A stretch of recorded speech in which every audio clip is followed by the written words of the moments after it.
Hello, welcome. Good evening to everyone everywhere. This is Spurs Diehards Tottenham Till I Die. Um, we're just going to get straight into it. It's been a hell of a day.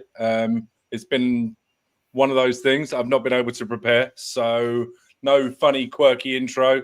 I was going to think of something about a villa in Spain and how nice it would be. And then there was going to be something about Bilbao and blah, blah, blah. But no, all over. We're just going to go straight into it. Adrian, how are you this afternoon, my friend? I'm fine. Not fussed about today's result. All our focus really is on Wednesday, isn't it? Like when we lift that UEFA Cup, right? So, Sure. I'm looking forward to get into it. I'm sure we'll find plenty to talk about and feed off each other. So, back to you. Awesome. We've got a couple of new guests today with us for the first time. We have Luke from Spotlight on Spurs. How are you, Luke? Big up, Luke. I'm all good. Thank you very much. How are we doing? Doing well, mate. Doing well. Thank you very much for coming on and spending the next couple of hours talking Tottenham with us. And we also have the one, the only Blaine Devlin from Super Spurs TV. The guy, the one, the only Blaine. He's in every chat room, the ones you know about and the ones you don't. How are you doing, Blaine? Very well, Drew. Not first time on this stream, but first time in the Friday slot anyway. But yeah, happy to be here as always. Happy to partner up with Adrian and yourselves. So looking forward to not it. as many chat shows as Drula, though, Blaine. Yeah. I'm going to have to start picking and choosing what I do. People will start calling me the cuckoo. I'll start taking over other people's nests and stuff like that. So, but no, well, none of that. It's all in good fun. Right, where should we start? I guess we'll start with the Aston Villa game. Obviously, this is the post-match. Now, unfortunately, due to personal situations, I was playing an ambulance today and couldn't get down to watch the game. So I'm going to rely on my cohorts to talk me through it. We had a team which came out, obviously, just before the game, which was Kinski, Reguilon, Davies, Danzo, Spence, then Sarr, Gray, Moore, Tell, Son and Odegaard. And then obviously the substitutes bench, we had Casanova making an appearance from the youth setup. We had Solanke, Vicario, Bentancur, Richarlison, Basuma, Johnson, Porro, Alusesi, who's the central attacking midfielder who came on for a couple of minutes during our European escapades previously in the season. So I'll tell you what, we'll go minute by minute, Adrian, because you've done all of these and broken them out for us. So we'll start off. You can talk us through this first instance and just how the game sort of started. Yeah, Villa started brighter than us. They had more possession, but at 7 minutes, Watkins shoots tamely at Kinski, and then moments later, I spelled that wrong, Ginn hits over the bar. I've had to rush these because the game's only shortly started a while ago. It's all good. Then in 10 minutes, Maatsen, the fullback, he hits wildly over the bar. On 12 minutes, Spurs corner comes to nothing. The reason I do these minute by minutes is just to give people who've not watched the game the tone of the game, how it actually happens. Because even when I go to Spurs home games, I go to the stats afterwards. The eye test sometimes never matches the stats, right? It never does, right? 14 minutes, Son shoots over the crossbar. 16 minutes, that clever. This was like a good chance to score, actually. Could have caught Martinez out. I don't know. What do you think of that, Luke? I was just going to say, I actually thought that was probably our best pattern of the game. Full stop. It was free flowing from one end to the other. Quick passing, 1-2s, created the space. Very unlucky. Very, very... what would you say, like on the spot to try and flick it back? Really smart save. Yeah. Luke, your take on it? Yeah, completely agree. We looked we looked lively at that moment. I thought that if we could carry on playing that sort of game, sitting back, absorbing, and then being able to break. And as you just said, there was a couple of little flicks, passes around the corner that were quite dangerous. And Odegaard was kind of unlucky. I think he was. If he got a little bit more firm contact, it would have been a lovely little goal, lovely little team goal. And just staying with you, Luke. I mean, it showed how we went there. We didn't really go there with ambitious to take it to them in really high press because, like, even on 18 minutes, you could tell the way the game was going to go. I mean, like, they had 67% possession. Yeah. We just kind of sat in it and was trying to hit him on the break. I think that when Tell plays up top, it's a completely different way of playing than when you've got either Richie or Solanke. You can kind of hit him. But when you've got like Konza and Pau Torres, they're just physically dominant. But I think everyone said that before the game, that the physicality between the two clubs was there's two starting 11s was massive difference in that physicality. Welcome, Steve. How are you, mate? All right. I'm excellent. How are you guys doing today? It's a pleasure seeing a couple new faces on a Friday, and I hope you gentlemen are having a great start to your weekend. Drew, I hope you had a productive week, and I hope everything is well with you. And same to you, Adrian. It's good to be back. It's good to have you on. You know, you're a regular. Appreciate it. Thank you. Yeah. Drew, go on.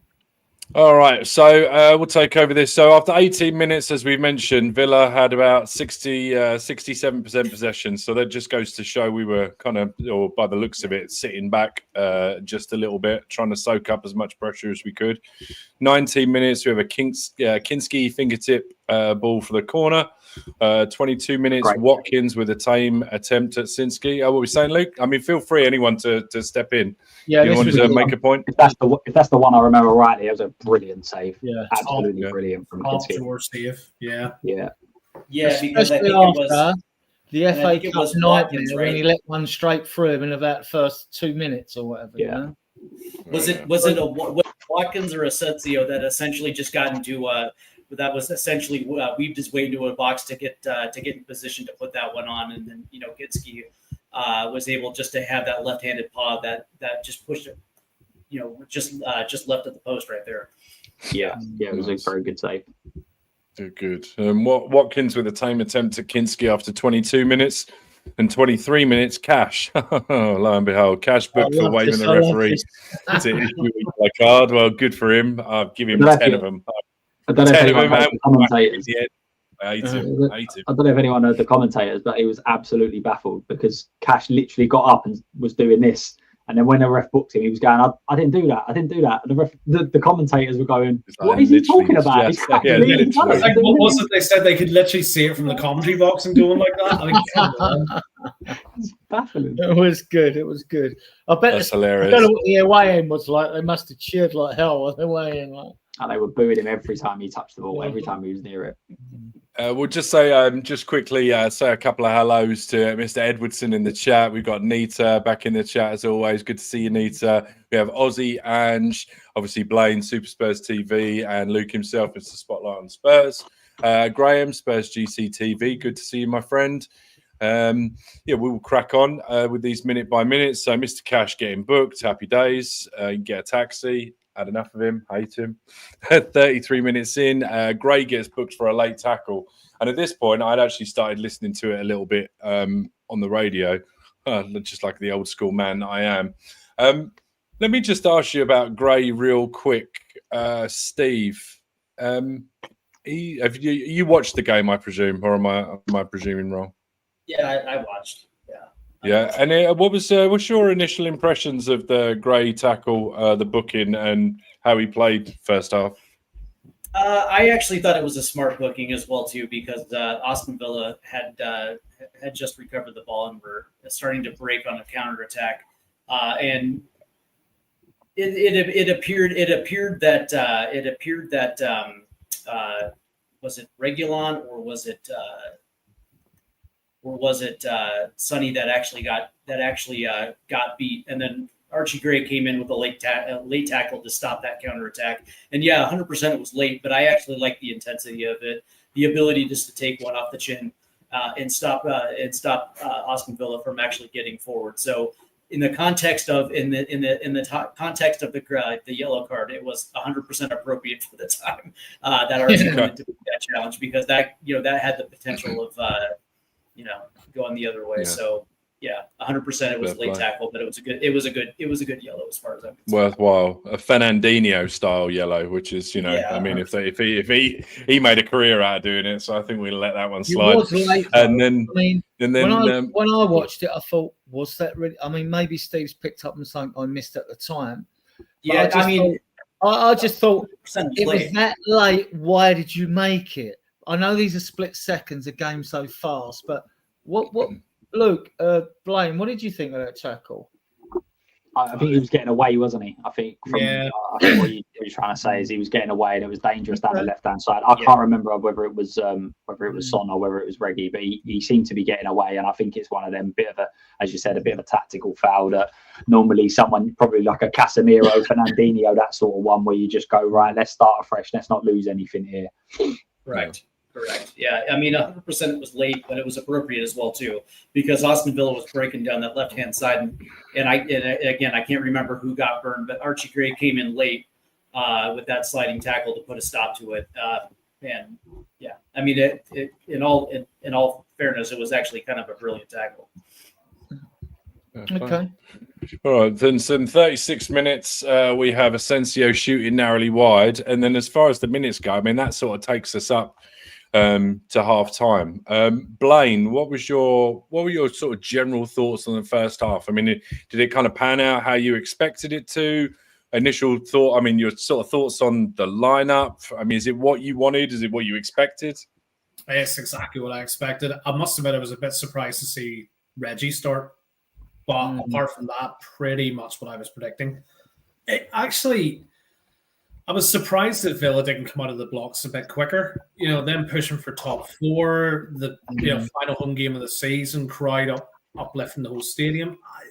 I wasn't that impressed in the first half. They had a couple of flashy moments, but then so did we. Actually, Adrian, there was one bit that wasn't in the banners. Son passing instead of shooting in the first couple of minutes. Yeah. Thought it was a really good ball over the top by Reggie into him. Yeah. I've had to rush them because it was quite soon after the show, you know what I mean? After the game finished. So. Yeah, no, but look, on the balance of things, we played counter-attacking football. We soaked them up.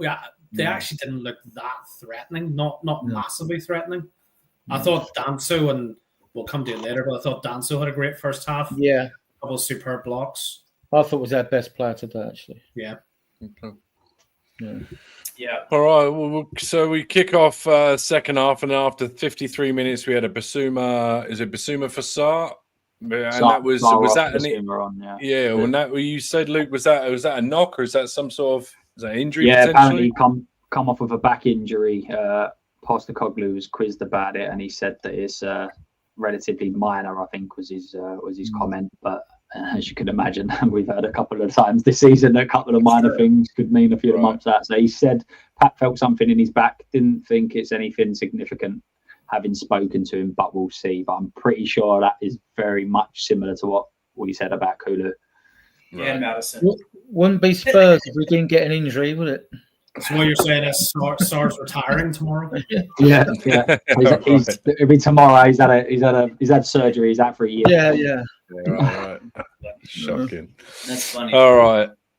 So 59 minutes. Maatsen has a 20-yard shot blocked by Danso, and I did hear his name mentioned, Danso, quite a lot in the commentary when I was listening. Seemed to be putting himself about and doing some decent things in defence.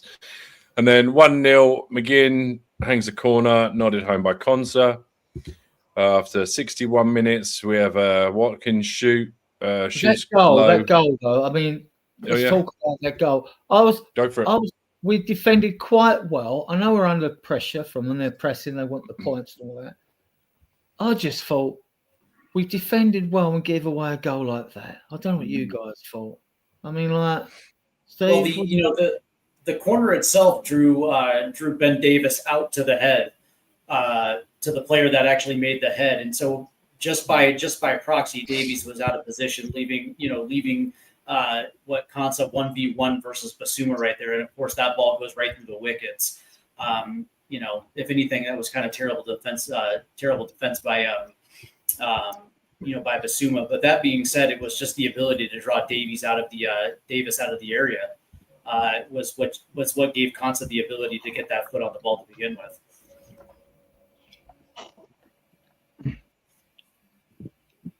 What do you think, Luke? Yeah, no, I completely agree. I think Basuma was the one that kind of gave the ball away, which then resulted in the corner. And we're probably going to discuss it in a bit anyway about Jed Spence, but I think that if that was Jed Spence a couple of months back, he would have won that ball first and he would have been on it and he'd have been front thinking, he'd have been on the front foot, he'd have been, but people will say it's the way Ange's treated him, the way he's been dropped, whatever. He's just taken a yard off for me. He's not on the front foot. He's not thinking quickly. He doesn't get to the ball. John McGinn kind of bullies him a little bit and they get the corner. And then, as you just said, his ball's been played over the top. Everyone's just in acres. The person who heads the ball's in acres. The person who scores the ball's in acres. And it was a bit disappointing, really. It was like almost they just shut off for that split second and all of a sudden we're one down.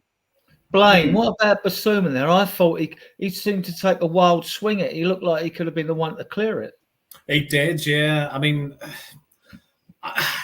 it's a bit of a 50-50 on Basuma. The rest of the game, I actually thought he defended quite well. But that one split-second moment where you needed him just to be solid, he didn't react very well, did he? No. Just seemed to be off it. I mean, what was it, 6 minutes from him coming on? Maybe he just wasn't switched on in the head. That's the only thing I can think. Very well could be, yeah. Yeah. All right. Well, we'll move on. Oh, sorry. Go on, Steve. You wanted to add something? Nope, we're good. All right. Sorry. All right. No, you're good. 61 minutes. Watkins shoots. Kinski with another save down low. 62 minutes. Another booking for one of our players, Tell, as he fouls Konza. And then 69 minutes, McGinn shoots wide. And it's, I mean, from just sort of reading this, it seems like second half that Villa, Adrian had a bit more of a foothold in the game. And then obviously 73 minutes comes along and Kamara makes it 2-0. You want to talk us through that briefly? Good goal from their point of view. But again, you know, a bit easy. I mean, like, who's supposed to be closing him down and marking him? It's a goal you like to score yourself as a team. You love them ones a little bit far out and someone slams one in for about 20 yards, an angled shot into the corner. Yeah, I haven't looked back to see if to apportion blame or in what phase of play we should have done better. But, you know, I mean, like, they thoroughly deserve the win. Let's not take that away from them. Like, our heads are on Thursday. So, you know, it was a scratch team out there. But I just thought, even though it was a scratch team, we should have done better with both goals, really. Asensio made that goal for me.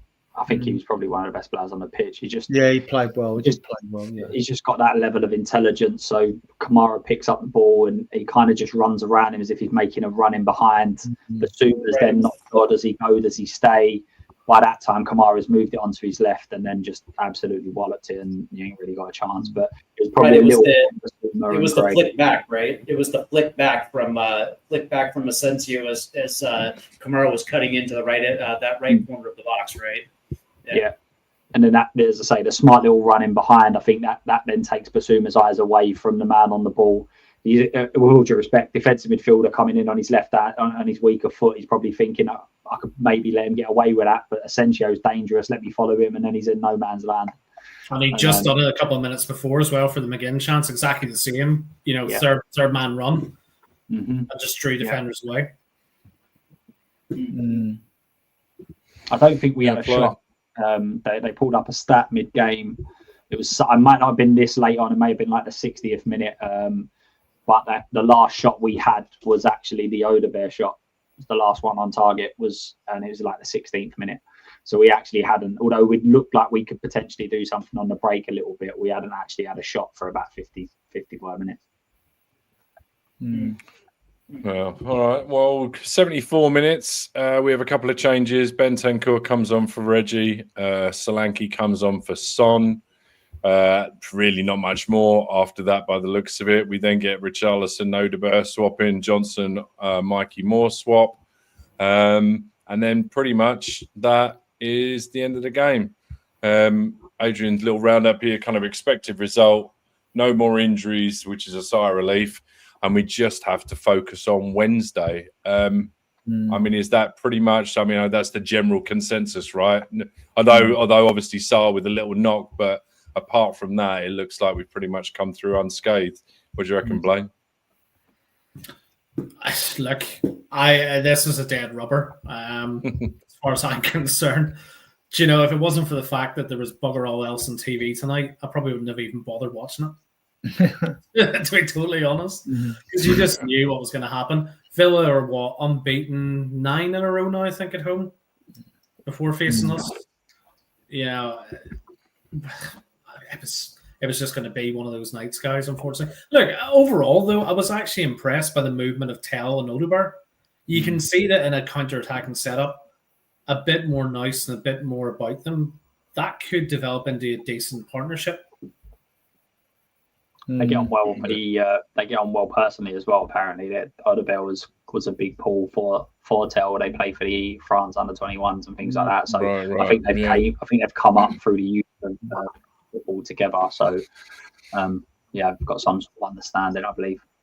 All right. Well, big up to. Hang on, sorry, Adrian. Big up to Daniel 90. Ange, the pub manager, says all I know is one thing: if we don't win this final, then 21/22 league losses will be under the microscope more than ever. Big up, Daniel. Thank you for joining. I think it's already under the microscope. I think it's I was going to say it is quite under the microscope already. But yeah, we'll let you go, Steve. I guess the one thing that I kind of want to ask is because, and I'm trying not to be negative, right? It is, we do have arguably the biggest game in recent history coming up.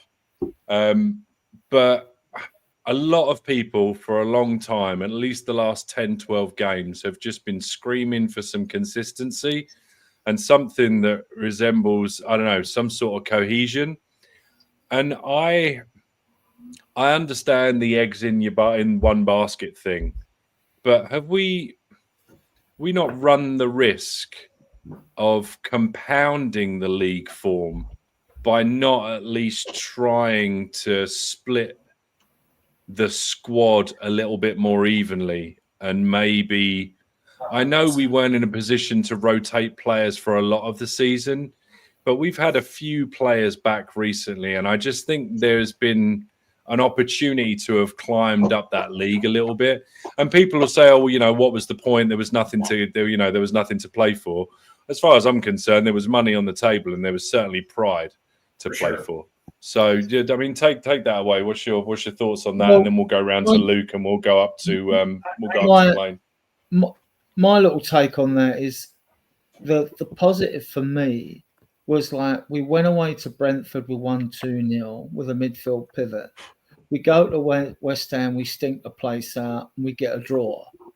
We go away to Eintracht Frankfurt and get through that game.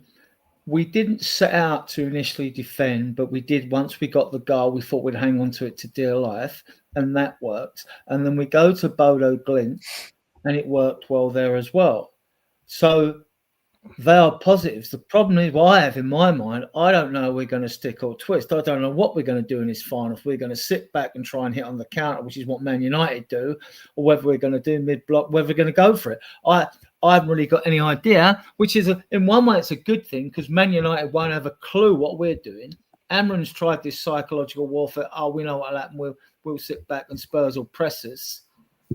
Maybe that's because that's what he wants us to do. But talking about your point, Drew, I mean, like, I think Ange has got things right in Europe, even though he's failed miserably in the league, Yeah. Well, Steve, what's your take on how we've used the squad recently, and could we have done a little bit better and given, spread the minutes out a little bit more and not be in a situation where, and I know people don't like to use the term B team, but we've been using the B team in the league. Yeah, no, 100%. And I think really after the FA Cup loss, and in that four week window when we started getting players back from injury, really was an opportunity for this team to actually climb the table because we were still in a position where we still had an outside shot of finishing in the top 10 if things actually broke right. And instead of being strategic about when you were going to deploy your 11, we saw heavy rotation when it came to the starting 11 versus the squad 11.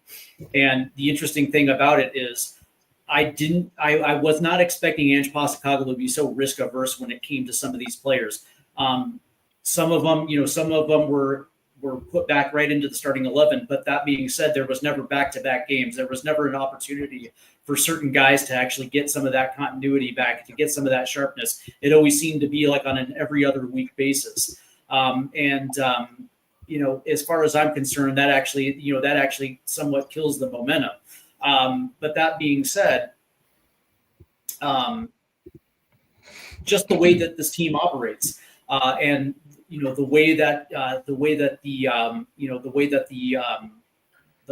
plot goes, that this team is very hell bent on revenue and profit. And you would think that climbing the ladder and putting themselves in an advantageous position to receive some of those benefits, that would probably be on the mind of not just Daniel Levy, but also Ange Postecoglou as well, who was given a gift by being able to stay around.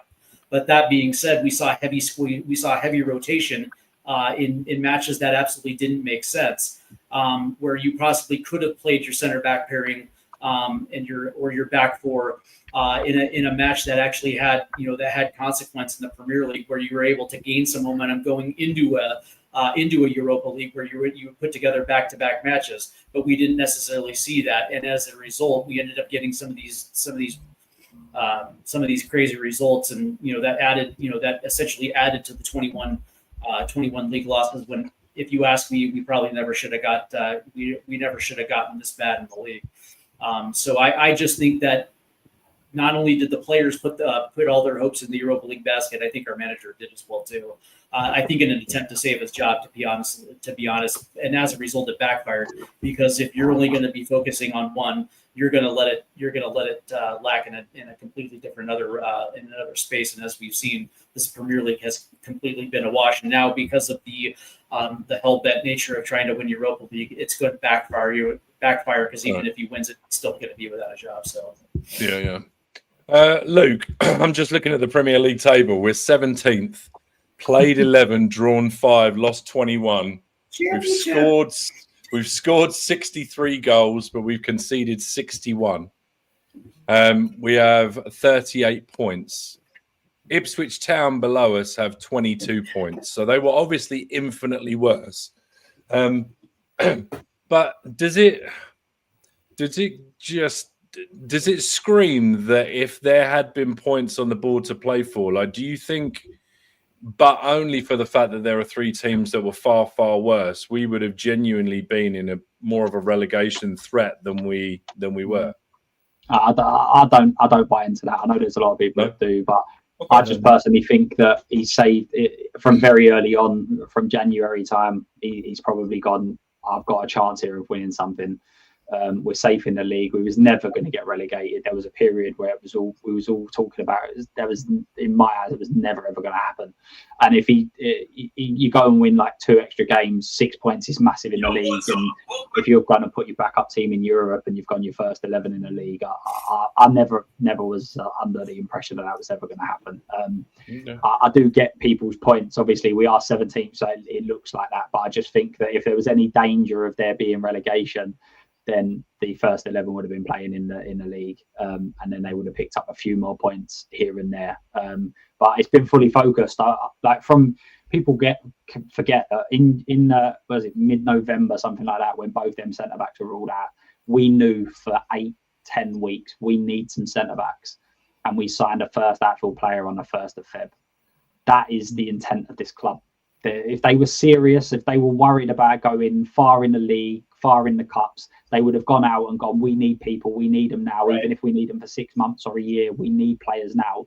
They're not serious. And then we turn it all on the manager, saying, well, the club isn't serious enough. That's the bottom line. Look at what City done. City, I mean, they haven't really turned their season around, really. Having a poor season after winning league upon league upon league, you could think, have a year off, just relax and kind of recuperate. No, I'll tell you what, we're going to spend 150 million, Jan. It's a serious club, and that's a term that I keep hearing on YouTube from people about our club all the time and other clubs, and we're just not serious. But as I say, I firmly believe that they would have turned around and started playing them first team players if there was any other chance of us being relegated. But I think, and it's not through no fault of the fans or anything like that. It's because of the way that we've played. But he's in a lose-lose situation, and there's nothing he can do to appease everybody. Unless even when we get over the line, it's still going to be a problem. Kulusevski, everybody. Like, I didn't see one person say Kulusevski should be starting because he's been in great form. Everybody said he needs to play. He needs to get some minutes in his legs because he ain't playing well. He comes off injured, and everyone went, "Why are we playing Kulusevski?" Yeah. Damned if you do, and you're damned if you don't. He just cannot win. And let's say, rightly so, he's got no credit in the bank. We're 17th in the league. We've had a couple of good performances in Europe, but I just feel that it don't matter what he does. That I've seen people slag off his team selection today. But then again, if we go and Solanke gets injured and Sarr's got injured now, everyone will be like, "Why have you done that?" Anyway. Right. Exactly. It's as I say, rightly so because of where we are. But I don't think it matters. It is what it is at the moment. Whatever he does is going to be a problem. Yeah. To back what you said up about just going for the Europa League, Luke, I found it striking, which proved your point. There wasn't one centre-back on the substitutes bench. Yeah. I'd just like to add as well, I think it's the wrong decision. Like, I was Anjin for a very long time, and I still don't think he's the devil that a lot of people think at our club. Whether he's right for our club is a different matter, but I think that's a wrong decision. I think it's 13 days between the last game that the first 11 played. That for me is too long. I would have done a little bit of a hybrid. I would have probably played. It's difficult because if you can't take like your centre back pairing. Say Les Romero, Van der Ven is kind of the key one, I guess. I don't like subbing two centre backs off every game. I don't like that. So therefore, do you play one for one half and then sub the other one off? But then they don't get that cohesion together. So again, it's a catch-22 what you do. But I think they need to have some match minutes in their legs, because if that goes, you've got to look at it. If it goes 120 minutes, then players have not played for 2 weeks. Van der Ven is very injury prone. Romero's missed so many games. I think that's too long. Correct. And that was my problem with today's starting 11, because I was fully expecting to see Udogie, Van de Ven, and Romero out there, at least even for 45 minutes, just because there is a massive layoff between the last time we saw them at Bodo Glimt. And I was fully expecting rotation against Crystal Palace. That was fine. I totally understood that, but I thought we were going to see some form of hybrid starting 11 today, where some key players were going to get at least the first half, just for continuity's sake, just for match sharpness sake ahead of it. I mean, Man United did the exact same thing today.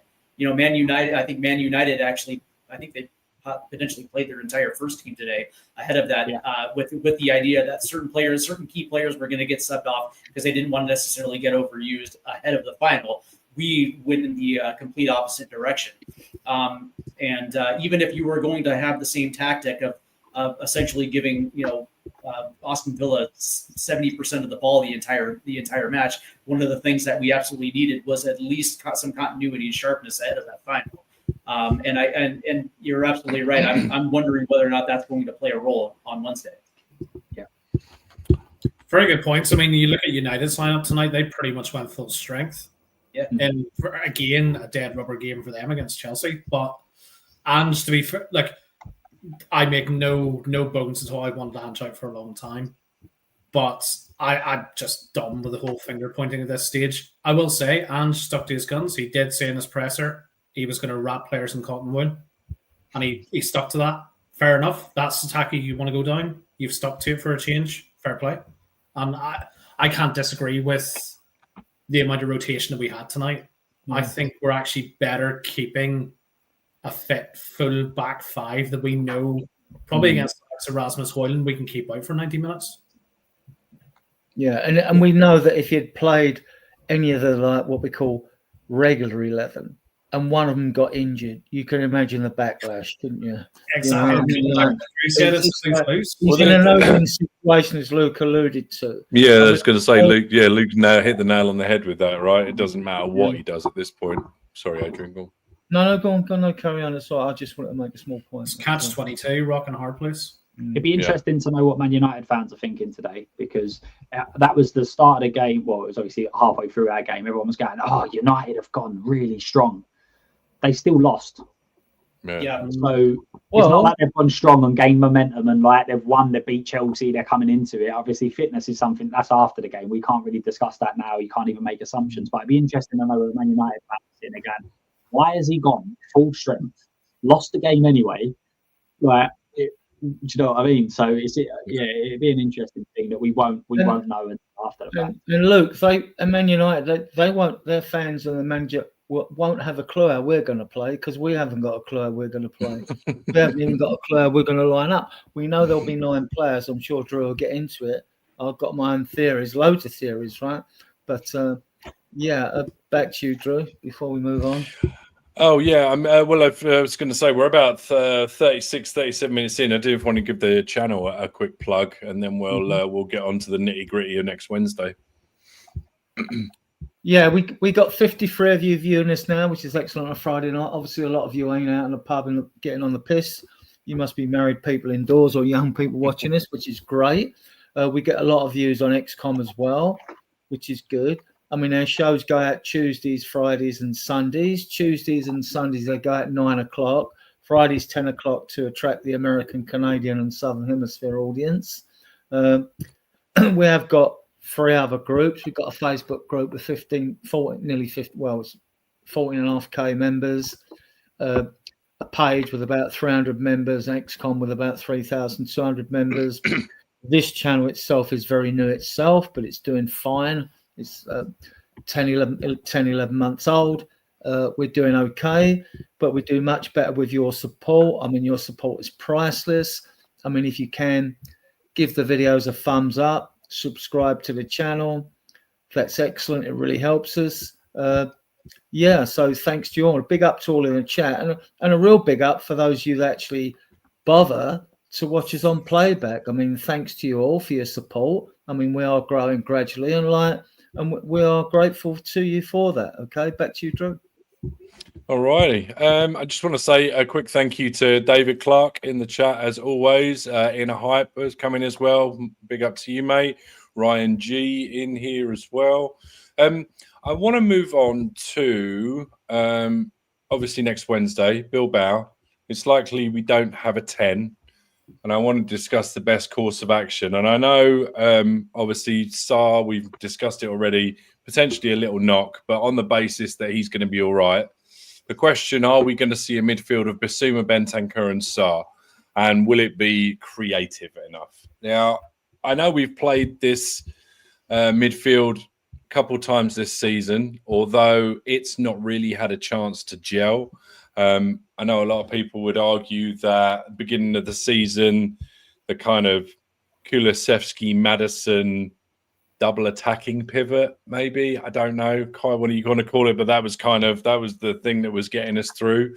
When this was played as a midfield 3, I think people were excited when they saw it, but it flattered to deceive, and thus the lack of creativity question has come about. We'll start with you, Blaine. We'll go back the other way around. What is your expectations of how we're going to set up? And I would just add another question on that. Do you think we will see a drastic deviation to anything we've seen previous? Or is it too late in the day, and are we just going to find Ange sticking to his guns as best he can within the parameters of the players that he's got available? So covering off sort of both questions, Drew, I think the back 5 picks itself, right? That's set in stone for me. I don't think there's any deviation there. I think Mikey Moore starting in 10 tonight was an experiment that cast some insight potentially for Ange and whether or not he thinks he could step up in the final. What I would like to see might sound a bit loose. I think we go for a front 4. Not in a 4-4-2, so you have Bentancur and Bissouma as the holding 2 midfielders. I'd actually love to see Pedro Porro out on the right, Tell on the left, and Solanke and Richarlison through the middle. Don't play a 10. Have either Solanke drop it deep to hold up or Richarlison holding deep to hold up the ball. Yep. I think that's the way around it. But yeah, I made a point to somebody in a WhatsApp group chat yesterday that I thought that potentially, if we were going to have to do this conventional, like I said, what's the point in trying to shoehorn somebody into a 10 if we don't have a natural 10? But you just mentioned Solanke dropping deep, and I pointed out yesterday that I feel like he's about the only guy we've got up top that can actually turn around and receive the ball with his back to goal and turn and lay off a pass. So that to me seemed kind of logical. I didn't get much feedback. I just got birds and chirping. So I kind of figured that was just a stupid thing to think. What is that kind of, is your basis for him dropping deep on the, because of that, because he's got the ability to do what the majority of the people up top can't? Exactly. I'd rather have him there because I think Richarlison ball in the feet isn't great. His first touch is never, to me anyway, in club level has never been great. He's looked like a world beater in Brazil. Don't ask me why, but yeah, Solanke in the air, 2 feet, 5 yard, 6 yard layoff pass out to the wings. I could see him doing it. I mean, he does it anyway. Drifts around all across the front three in games and comes deep. So, why not? And I think in your system, you're talking more of a 4-4-1-1 then, Drew, I'm assuming? A little bit, yeah. That's the kind of way I was thinking, and then just have, because if you've got Richarlison making a menace of himself and you can have Solanke either dropping deep, popping it out to one or the other wing, and then kind of following up and getting in the box as well. It's sort of the person that we've got, Luke, kind of lends itself to that sort of style. But like I say, I'm just not sure this late in the day. We've seen Ange do a 4-2-3-1/4-3-3, depending on whether it's going forward or defending. I mean, is a 4-4-1-1 wing play, balls in the box, something that we're likely to see? I find it crazy that up until like a couple of months ago, most of the people that were specifically Ange out were like, he just doesn't adapt. He doesn't adapt. And now we're going to play one game final and everyone's going, he should just go and play 4 up top and 3 at the back. It's just going to be... Fair enough, Luke. Yep, call me a flip-flopper. I don't care. No. I just find it funny. But I personally, I think the whole potentially playing Porro, not saying I don't think it would work. I do think there is a potential it would. I think he's just throwing that in the press to kind of make Man United think, or is he going to change it up? I think a lot of what he decides to do, I think, would have been on today's performance. I think that front 4 essentially it was like a trial for all of them. So go on, boys, you go and show me who should be starting. If Tell was brilliant, or if Odegaard was brilliant today, then maybe he'd have gone, yeah, actually one of yous are going to go in.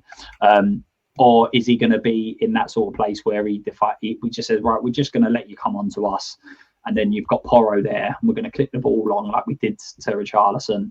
So I think a lot of it is going to depend on the tactics. Whether, as I say, whether he's going to, if he wants to dominate the ball a little bit more, will he put someone in there that can play maybe an Odegaard who's a little bit better technically? But if you play Sarr in there, I think that by Sarr playing today, I find that less likely that he's going to play. I have a feeling that he's probably going to go with the 4-2-3-1. I think Adrian already alluded to the 9 we already know, and then it's pick your other 2. Does he think that Son done enough today?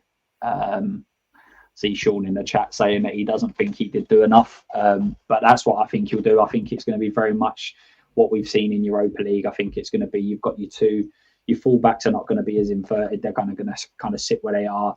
Porro will have a little bit more freedom, and that will be where we go with it. Steve? Yeah, it's going to be interesting, right?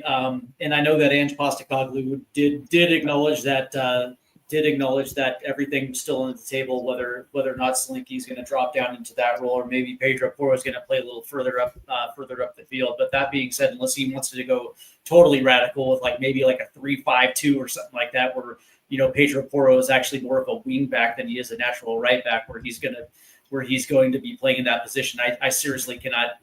I cannot seriously see Ange Postecoglou doing that for a final. But that being said, I do think we're going to see more of what we saw today, where it's going to be a 4-2-3-1, two inverted, two holding midfielders sitting right above that back line. More of a situation where they're probably going to be playing more heavily towards the counterattacking than being on the front foot. Manchester United most likely will probably win the possession battle of that one. But that being said, it also gives us the best opportunity to actually get forward on the counterattack, because you have a guy like Pedro Porro, who is, you're absolutely right, he is actually going to have freedom to bomb up and down that right hand side. But I also think that depending on how things are moving, it does give you a little bit more freedom to get an extra attacker moving forward, whether that is Rodrigo Betancourt, because you can potentially invert to still keep two, in a holding pattern while one moves up the pitch to provide cover for whoever's going to be in that 10th position, and also gives you another opportunity to add a pretty decent passer. In case you're going to need that while you're playing forward. So it's going to give this attack a different element. But that being said, though, Drew, to your point though, you weren't the only person that was thinking Dominic Solanke could play that role, because we've seen it all season long, where he's actually dropping deeper than he absolutely needs to make a touch, to turn, to distribute and then make his run. From that standpoint, I guess the only question that I have is, do you guys have confidence that he is going to be able to distribute wide to the wings as well, too, not just forward, trying to play a ball forward, right? That was the beauty of a guy like Kulusevski, who multiple times was able to ping balls on a switch. If he was switching from right to left, he was able to do that. He was able to play it forward to Brendan Johnson on a run, or even play it forward to Solanke when he was making his run. That being said, does Dom Solanke have that wherewithal where he's able to distribute at a high level and still being able to crash a box, right? So I guess that's going to be the only question that I have with Solanke. But outside of that, he probably gives you the best opportunity at that, unless you guys feel like Sonny has the ability to come in and play that creative role. Well, yeah, as somebody, Mr. Sean Butler, big up Sean. Sean. Earlier on, he actually mentions here that Son can't start. Disagree, he ain't it. Mate. Respectfully. Daniel 90. Sorry, Shawnee. My bad. His back says Daniel 90 says Sean, but neither is Tell, mate. And then Sean says Tell is a baller. Now he's going out on his shield for Tell, I'm telling you. Is Tell a baller though? Is he really a baller though? Do you know what? I'm actually inclined to agree. Recently, I've seen enough of Tell, and I can hear that. I can hear it now. Yeah. Oh, shock horror! Drew agrees with Sean Butler. Read all about it. Read all about it. So I can hear it is what it is. I'm inclined to agree. I think, and that again, I'm just talking from what I've seen recently, and I did not see Sonny play today, so I don't know if he, was looking sharp, just lacking a bit of that sort of last final touch, or whether he was a ways off it. He lost Cameron and he lost Cash for pace. There was no shortage of pace there, right? And they had every chance to keep up with him, and they didn't. They couldn't, and he was quicker with the ball at his feet. He may have lost the afterburners. He's still got the pace. Then it's a question of sharpness of mind, making the right decision. He got in good positions then, but he didn't make the right decisions. But then that speed of thought when you've been out the game a while, that takes time to pick up again. So sometimes you just get a feeling on a player. I've said it. I said it about Sessegnon. I just had a feeling he was going to be a decent player when he left, when he got out of Tottenham, or given the right sort of circumstances. And he scored more goals probably in the last 5 or 6 games than he probably ever did at Spurs. Sometimes you just have a feeling. I have it with Tell, and then I listen to people kind of have their negatives on Tell, and then I watch him and I go, "You are so right," but I see something, and I don't know. I can't tell you exactly what it is. I could just see something in him. I don't know if it's his attitude, whether it's his ethic. I'm not sure what it is, but I can just see him being a player. I like his work rate. I like Tell's work rate. The dude hustles. It's you can still see where there's a ceiling for him to improve, but I just think he's still raw, and I think the sample size with him in a Tottenham shirt is still too small, where I can't say one way or another. I see that in Odegaard. I want Odegaard to go through a full pre-season, injury-free season. Do we actually see his potential? Yeah, it's the same thing with Odegaard as well too. When people say to me, "Oh, you watch the videos, you post all this stuff everywhere, right? You do this. What players always look good in videos? What you're looking for?" Well, excluding defenders, because that's different. When I'm watching these videos of players, I know they're going to look good, but what I'm looking for from midfielders, very good. I want to see players who move the ball quickly, players with vision who move the ball quickly, who can make things happen, and that means they look up. Tell's got that. Odegaard has got that as well. They're not oven ready though. This is the fucking problem with their front three, right? Basically, we haven't got a cohesive front three. There's no sort of telepathic understanding or closeness among them, like you have with Archibald and Crooks or Tosh and King. I'm going back days before some of you guys remember, but you always had that sort of understanding where there was an awareness, you know. Even when Maddison's on the field, at least there's a bit of a link with him and Son because they've grown to have an understanding between themselves, but. We up front, the front three, our front three is we've seen signs of the midfield three having a bit of cohesion, right? Recently, too late in the season, way past the tipping point to save Angie's job. But the front three has looked all over the place. And to be honest, I'm not being funny, Adrian. Me, you, and Steve have had more minutes together this season than those three have. And to be honest, even you guys who are younger than me. We've all seen better forward lines at Spurs than we've got now. But this is the modern game, robotic football. This is the modern game. We've all seen better forward lines that work better, you know. Yeah, and this is nothing against Tell. Yeah. This is nothing against Tell or Odegaard, but over the last 2 months in the Premier League schedule, Ange Postecoglou has put the responsibility of leading an attack onto the feet of two 19-year-olds that quite frankly don't have it in their locker to carry the responsibility of being able to consistently score at this level. And it has nothing to do with whether or not I think they're good or not.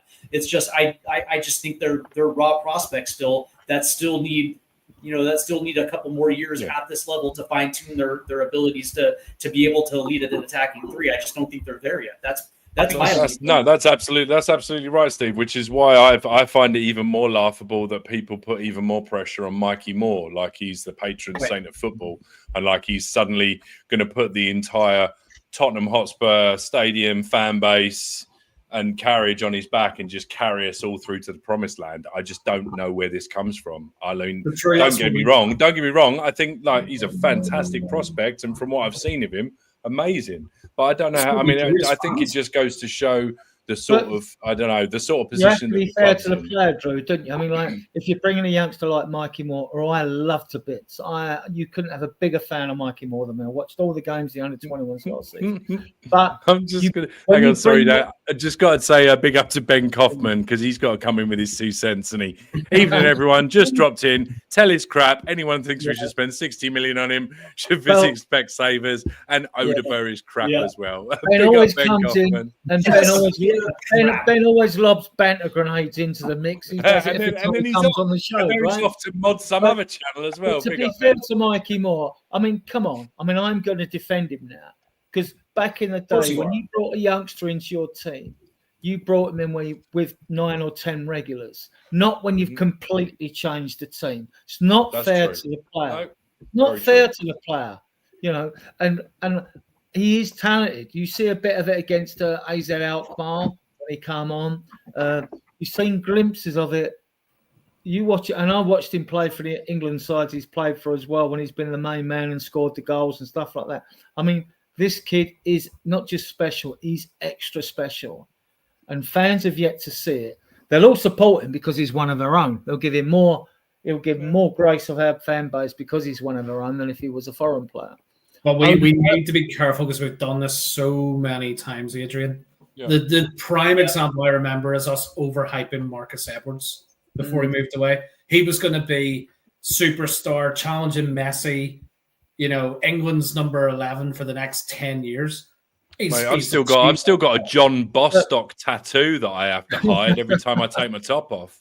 Well, but with Mikey Moore, prior to Paratici coming and ripping up this academy level, and Dean Rastrick went and they broke the pay structure so as kids could get more money, and we were crap when I was going watching these games. And then in 2 seasons, we won 2 cups for the under-21s. We won one last year again and all that.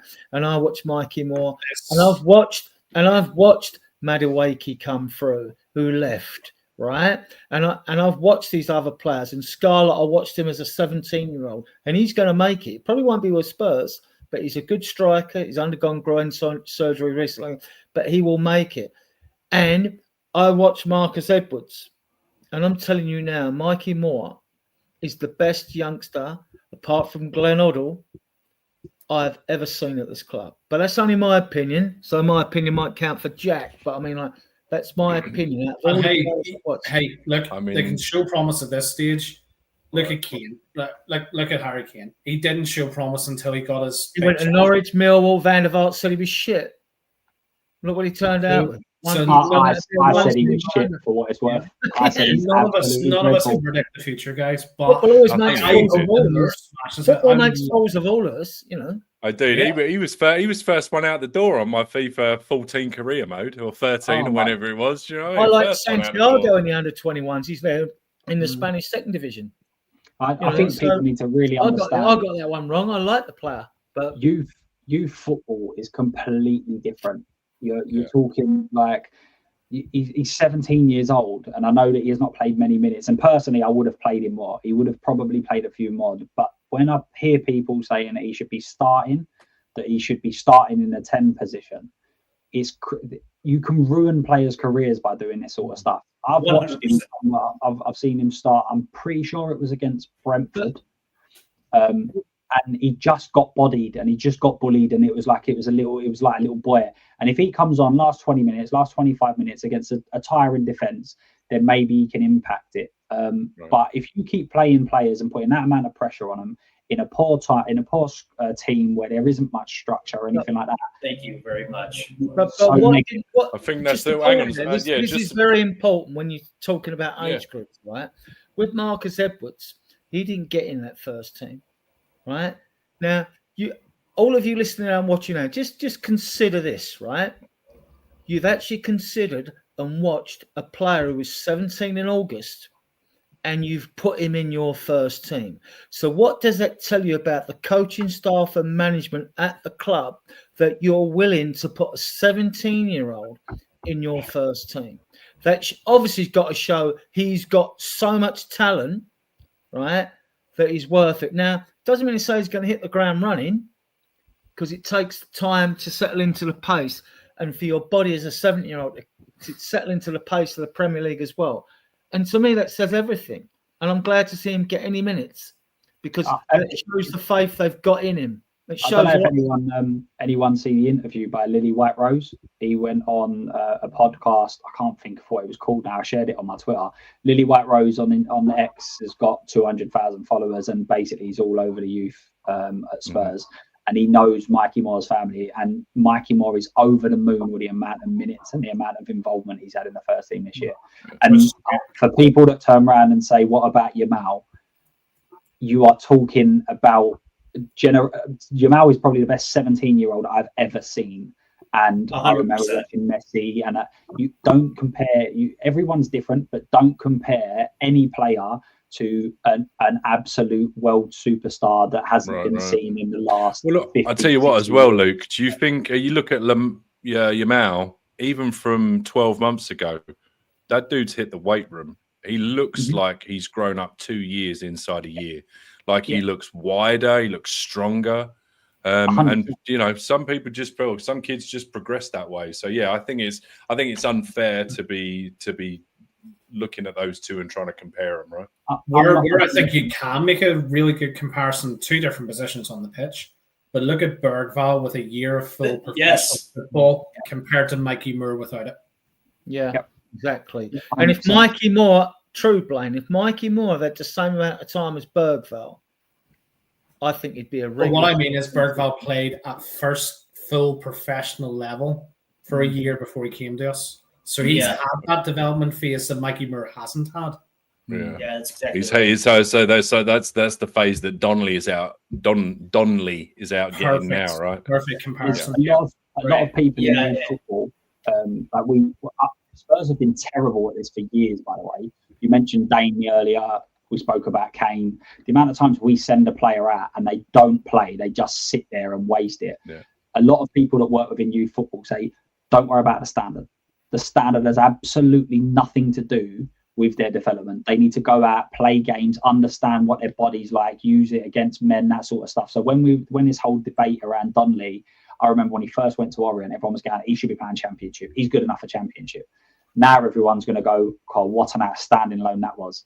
It was a league below, but he just needs to play. That's all that he needs to worry about. And that's the thing with the youth. If they're going to play, they need to be in a settled environment. They need to be playing, and they need good, experienced people around them, and they need to constantly be playing. Chucking them into the atmosphere at Spurs right now is not a good way to be able to develop. You need to do that in the background, let him get on with it. I love him. I'm probably not as big a fan as Adrian, but I do absolutely love him, and I would have played him more. But there's absolutely no way that he should be starting week in, week out at Spurs. For his development, it would be terrible. Right. Look at the list of some of the youngsters we've got. I've made this earlier. You've got Jamie Donnelly, came from Northern Ireland, striker, right? And credit to Wayne Burnett, because he converted him to a number 10. He's got a killer forward pass. He's now got the League One Player of the Year season. Keeley is the goalkeeper there. We're no shortage of good goalkeepers. I think it's 16 clean sheets. They're in the playoff final now. I can't remember who Orient have got in the final. Is it Charlton or someone? I can't remember. He also got his first. You got Luka Vaskovic, who we paid 12 or 16 million for as a 16-year-old. He went from Hajduk Split, who we got him from, to the Polish league, smashed it out there. He's gone to Westerlo with Alfie Devine, who lost a year in his development with Ashley Phillips at Plymouth or Portsmouth. I forget which one, because they changed their manager. And I like the look of Devine as well as a 10. And then Phillips at Stoke, Ashley Phillips doing well. Dorrington at Aberdeen, I think, got sent off the other day, I think. Min Hyuk's doing okay at Keeper. Now, George Abbott, right? Not many people have heard of George Abbott. He was the captain of the under-18s, right? He come into the under-21s, captain the under-21s. He's gone to Notts County, right? Absolutely smashed it. Goal of the season, didn't he? Got goal of the season out there. Yeah. Lancashire, West Brom, not happened. He got 23 league goals last year, over 30 in all the cup competitions when they won both competitions, the under-21s there. Damola Ajayi, actually, Damola's an abbreviation of his first name, actually. He scored a goal against Elfsborg when Scarlett scored and Mikey Moore scored. The three young kids scored. Nice little 1-2 and slip one in the corner. Josh Keeley, 16 clean sheets, I mentioned. Then you've got Gunter, gone to Wealdstone, but at Wealdstone, unfortunately, when I've been trying to follow him, he's conceded 3, conceded 4 and all. It hasn't really gone that well, but look, he had such a successful season with the under-21s. That's a good experience for him. And you are only on loan, right? Matthew Craig at Mansfield, I think we'll sell him for a couple of $100,000. See, this is what you do with the under-21s. You'll get money that will, like Chelsea have done, like Man City have done with Sancho, and others. Tyrus Hall, he's like Gaza on the ball. But I see him pre-season, and we played him, and the game went past him. See, some of these players might step up. They might have just reached this ceiling. That's Callum Stacey. He was on the bench today, obviously highly rated. Now, Williams Barnett, number 10, under 18s. He looks exceptional. Really looks exceptional player. I think he scored a couple of goals from the halfway line this season, virtually. This kid I added because I've watched him a couple of times, so I can't give a false opinion. Left winger Tynan Thompson. Takes people on for fun. I only added him because he's really caught my eye, but that's only in a couple of games. I might be deceiving myself. I don't know. We've got a great, and we wouldn't have this crop of youngsters if it wasn't for Paratici, who came and helped us break up the academy structure because our academy was crap before then, right? And now, I mean, the under-18s just won the League Cup recently. They beat Charlton in the final. 5-2 or something it was. like I say, the under-21s won the league and the cup that you go in some sort of playoff league after you win the league. And we won the League Cup as well. That's and that's the League Cup. They won that as well. Great, yeah. And it's good to see that the club should be trying to do this all the time with players here, right? They should be all aspects of the club. You should be looking to upgrade. And when we're linked with a young player, it shouldn't all be, we're linked with this player. We're going to play 2, 3, 5 million. But what about the first team? It isn't always about that. You have to improve at all levels, all aspects of the club. You should look to be upgrading all the time. But I mean, Vuskovic to me should go on pre-season. So should Donnelly with more. I want Abbott to go on pre-season as well. Lancashire as well. So I'd take those. The others, Minhook, loan him, loan the rest out again. Or you might even. Would you not, Adrian? Would you not with like, let's be honest, Alfie Whiteman's probably going to depart in the summer. Would you not make Josh Keeley our 4th choice goalkeeper? I would make Gunter. I've got to be honest. Keeley got an island call up as well. Yeah, as well. He's just got his first island call up, right? I obviously have got to be honest, Blaine. I haven't seen very little of Keeley. I've seen a lot of Gunter last year. Now we got Maguire's coming to take his place. I've seen a lot of Gunter. I like Gunter a lot. From what I've seen, I'd make Gunter, but I haven't seen a lot of Keeley. I haven't. Have you? Have any of you seen? I've seen Keeley playing for the Republic under 21s quite a bit because I follow. He's good, is he? I mean, look, he's got 16 clean sheets in League One, right? Yeah, he was awesome. He was awesome. Very, very good. Actually, there's a case so you could even make space for both of them because Forster's going to depart in the summer as well, probably. Yeah, Forster and Whiteman got to go. I mean, like Austin, who was under 21 England keeper when he was 21, he's 26 now. We gave him a 5-year contract. Now, we may have given it to him just because he's homegrown and we got issues. Club trained is the big issue. And that's why I'm pretty sure Keeley doesn't count. Whiteman's had loans out, he's had injuries. And I've watched Whiteman and not been impressed. But do you happen to know, Luke, have we got anyone? There's a couple of players that aren't currently club trained that will be, right? And we've got like Papasar and things like that moving up into those sorts of positions, which means we can be a little bit. I thought Papasar could be. No, Papasar was a weird one. It was to do with the loan because I don't know how Arsenal. He was registered, and there was the area of dispute was the fact he was registered with the club for 2 or 3 years and he was out in France and all that. We thought, he would qualify to be 4 of your academy trained players that have been registered with the club for 3 years, which would qualify under UEFA rules. But then I went, no, because he hadn't been at the academy and was playing with the academy.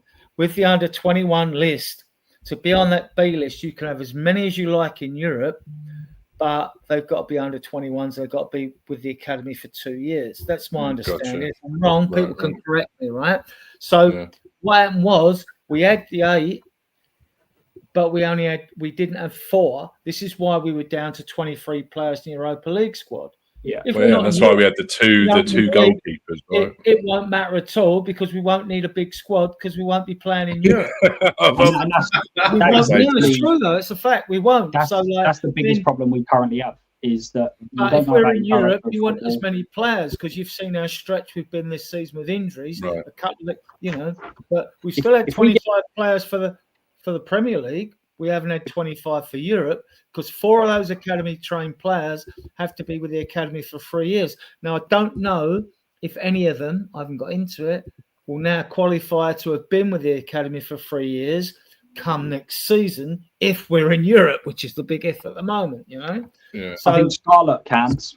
So you've got Scarlett that counts. Who will count to it? You'll obviously have Austin that will count. If we're in Europe, I think we'll go and get Carl Walker-Peters. Because he'll count. And like Bergvall and Gray don't count, right? No. People mistakenly think they do. No, they don't because they haven't been with the academy. Right? They were bought in as youngsters. So it's. But because they're still under 21, you put them on your B list anyway. Yeah, but that's what everyone says. That they're all like, well, why don't you just put them on the A list? No, they can't go on the B list because they've not been with the academy for 2 years. So they just count. They would count as if they were players coming in. They were 28. They would count. Like talking about Gray. Yeah, Gray. Gray don't count. Gray doesn't count. Bergvall doesn't count like that. You but actually the rules don't. should be simpler anyway. You know what Yeah, I mean? the This is all rules- bullshit. You know. If you've got like 8 homegrown players and 4 club trained, that doesn't really benefit you in any way. All you need to have is 4 club trained and 4 homegrown. That's it. You So you need don't get any more. 8 homegrown for you. And the ridiculous thing about it was when Dyer come, he wasn't homegrown because he's football in Nor was Portugal. Ben Davies, right. I'll tell you what, Adrian, we've gone down a bit of a rabbit hole with youngsters. I've actually been trying to find a question that Nita put in the chat earlier, but I can't find it. But the long and short of it is, we'll try and get back on track a little bit. Wednesday, she basically, the question, the long and the short of it was, I think, is there much going on with this United team? Who do you like? Long and the short of it, are you optimistic or are you not optimistic? So we'll go back on track. We'll start with you, Steve, because I haven't heard much from you recently.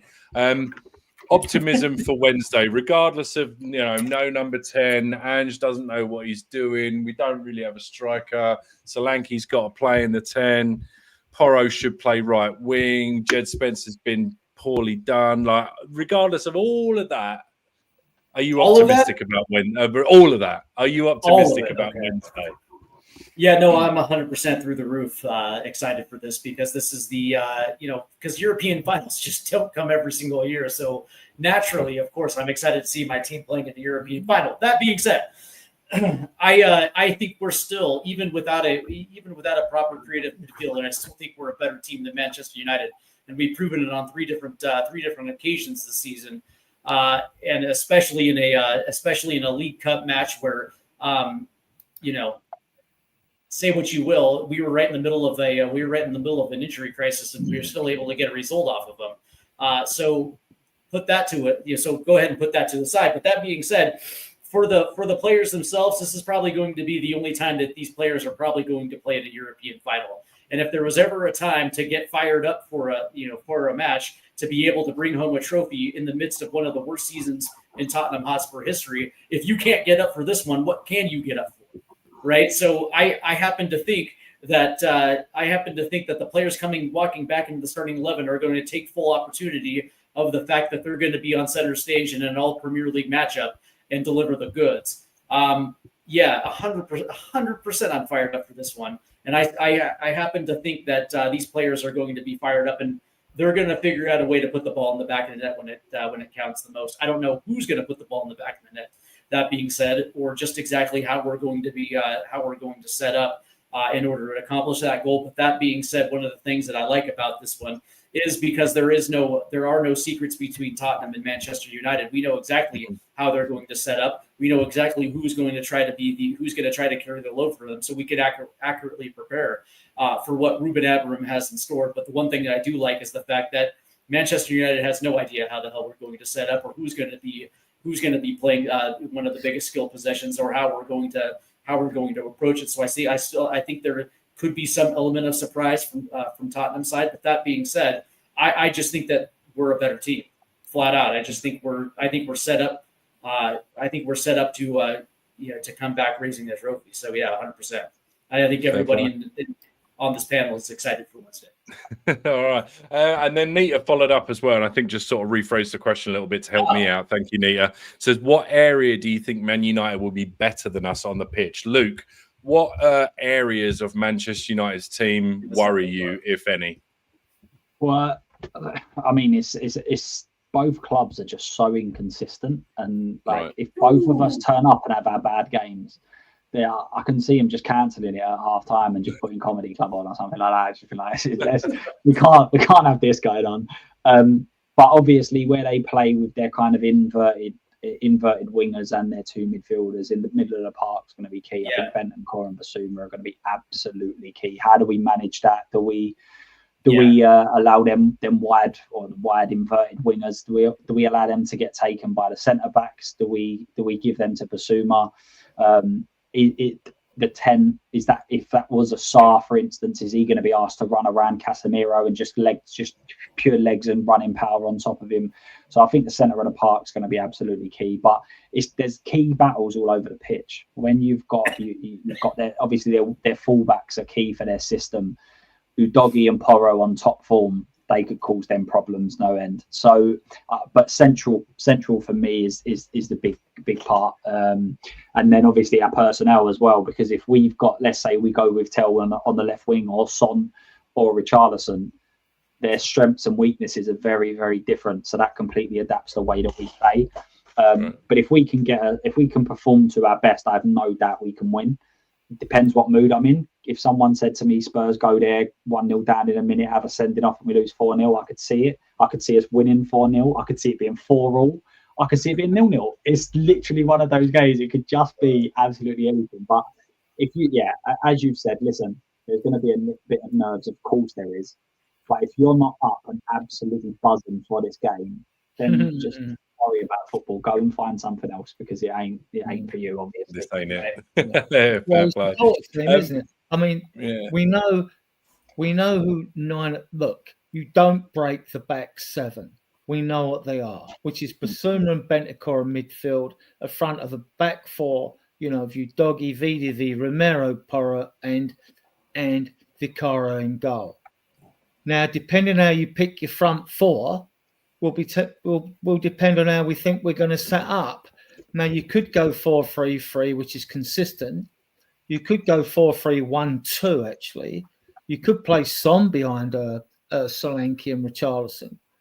You could go, this is why we love being football manager. You could go 4-4. I feel like that's a little bit too drastic, a two up top. I know. You could go 4-4-1-1.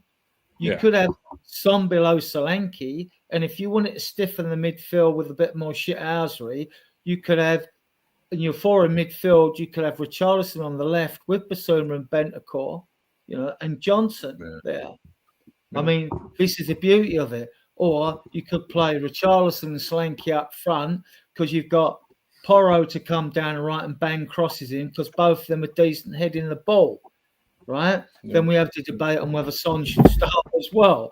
I mean, God help us if everyone was fit and we're trying to pick this team, although we probably right. Let me ask you this, Blaine. If we, with them having a back three and potentially, I don't know. I know they do a combination of like a 3-5-2, 3-4-3, 5-3-2. It's kind of, I still can't get my head around it, and I don't think they can, which is why probably they've been so inconsistent. But do you think that if they do have, with those two midfielders and the back three, if we try, and us not having a traditional 10, if we try and play through the middle, are we not just playing into arguably, I don't want to say the strongest part of their team, but would their setup lead to us maybe trying to go behind their wing backs and get in behind them from the byline rather than try and go through the middle? I just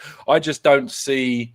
I've not seen anything to suggest that we could break down a 3-2 block with three centre backs and two midfielders, and Solanke just standing there hoping to pick up pieces. So this is interesting. I was reading Amarim's comments before the game tonight, and it's interesting what you just said there, Drew. He himself even said, I don't know my strongest 11 going into next Wednesday. So that's why he played what he thought was his strongest 11 tonight. I also follow Mark Goldbridge, big United tweeter on it, right? His tweets from tonight, and it's highlighted something I've seen in United's issues this season. They are really poor at the back post. And that plays right into our strengths. If you have, let's say, Johnson one wing, Tel on the other, or Son, doesn't matter who it is, if you're getting crosses in low into the box and taking out of play Maguire completely, that's how you exploit United. Yeah.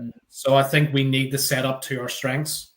But also, one of their deep lying midfielders of like the Casemiro role is normally Bruno. Yeah. So it's not really, it's almost like us where we have a kind of Mount's back in filling that position, so Bruno's got a bit more space. So you need either one of Bentancur or Basuma to literally man mark Fernandes out of the game.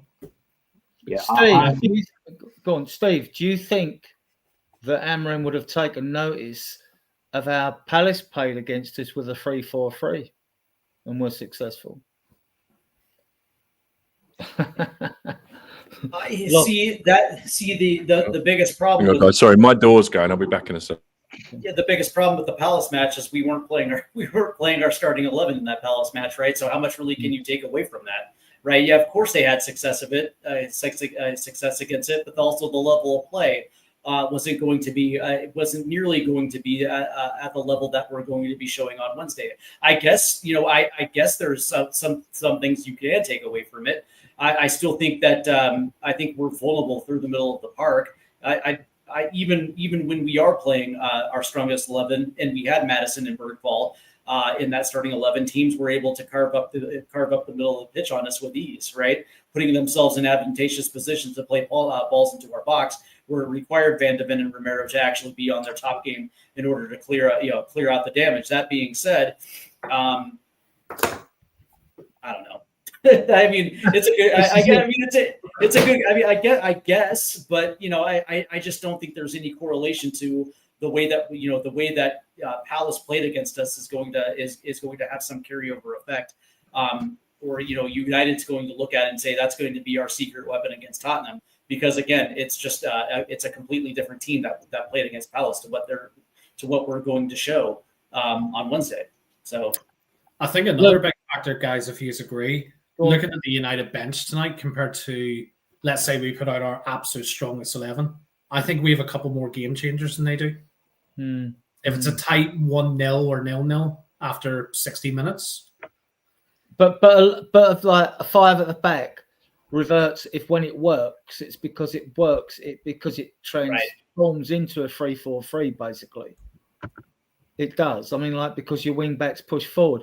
We found when we've played 5 at the back unsuccessfully in the past that we've tried a system and the wing backs have been pushed back, and that's what we would hope to do against Man United if they do play 5 at the back. Obviously, I mean, but are we going to be constantly pushing forward? That's the thing, right? We're going to have to try to break down a back 5. I've never been a fan of a back 5, right? Basically, because just watching football over decades for me. I prefer the extra man in midfield if it doesn't work. So you've got the 3 in midfield minimum, right? I like that better. So you got 4 and 3. If we really want it to kill Man United, you could go boring, right? You could go Sarr, Bentancur and Basuma in midfield. Let's not talk about a number 10. We haven't got one. If Mikey Moore was supposed to be an experiment today, it didn't work, right? So let's forget about that. We're looking at if we're going to play that back 7 and push another midfielder forward and leave Bentancur and Basuma back, which has worked against. It's worked against West Ham. It's worked against Eintracht Frankfurt, the way we've played, against Bodo. Right, it's worked in 4 games.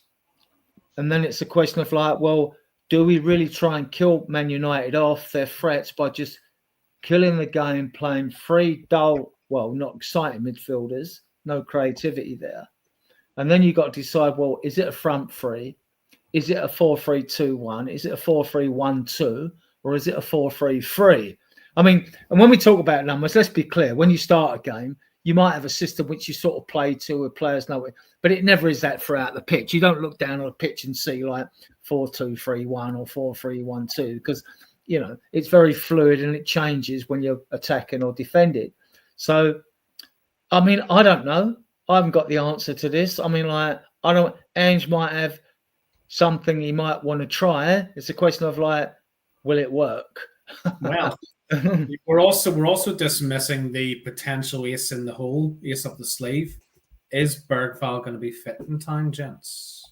Not for me. I think he comes off the bench. No. This is a thing. Let's have some clarity here, right? Let's have some clarity.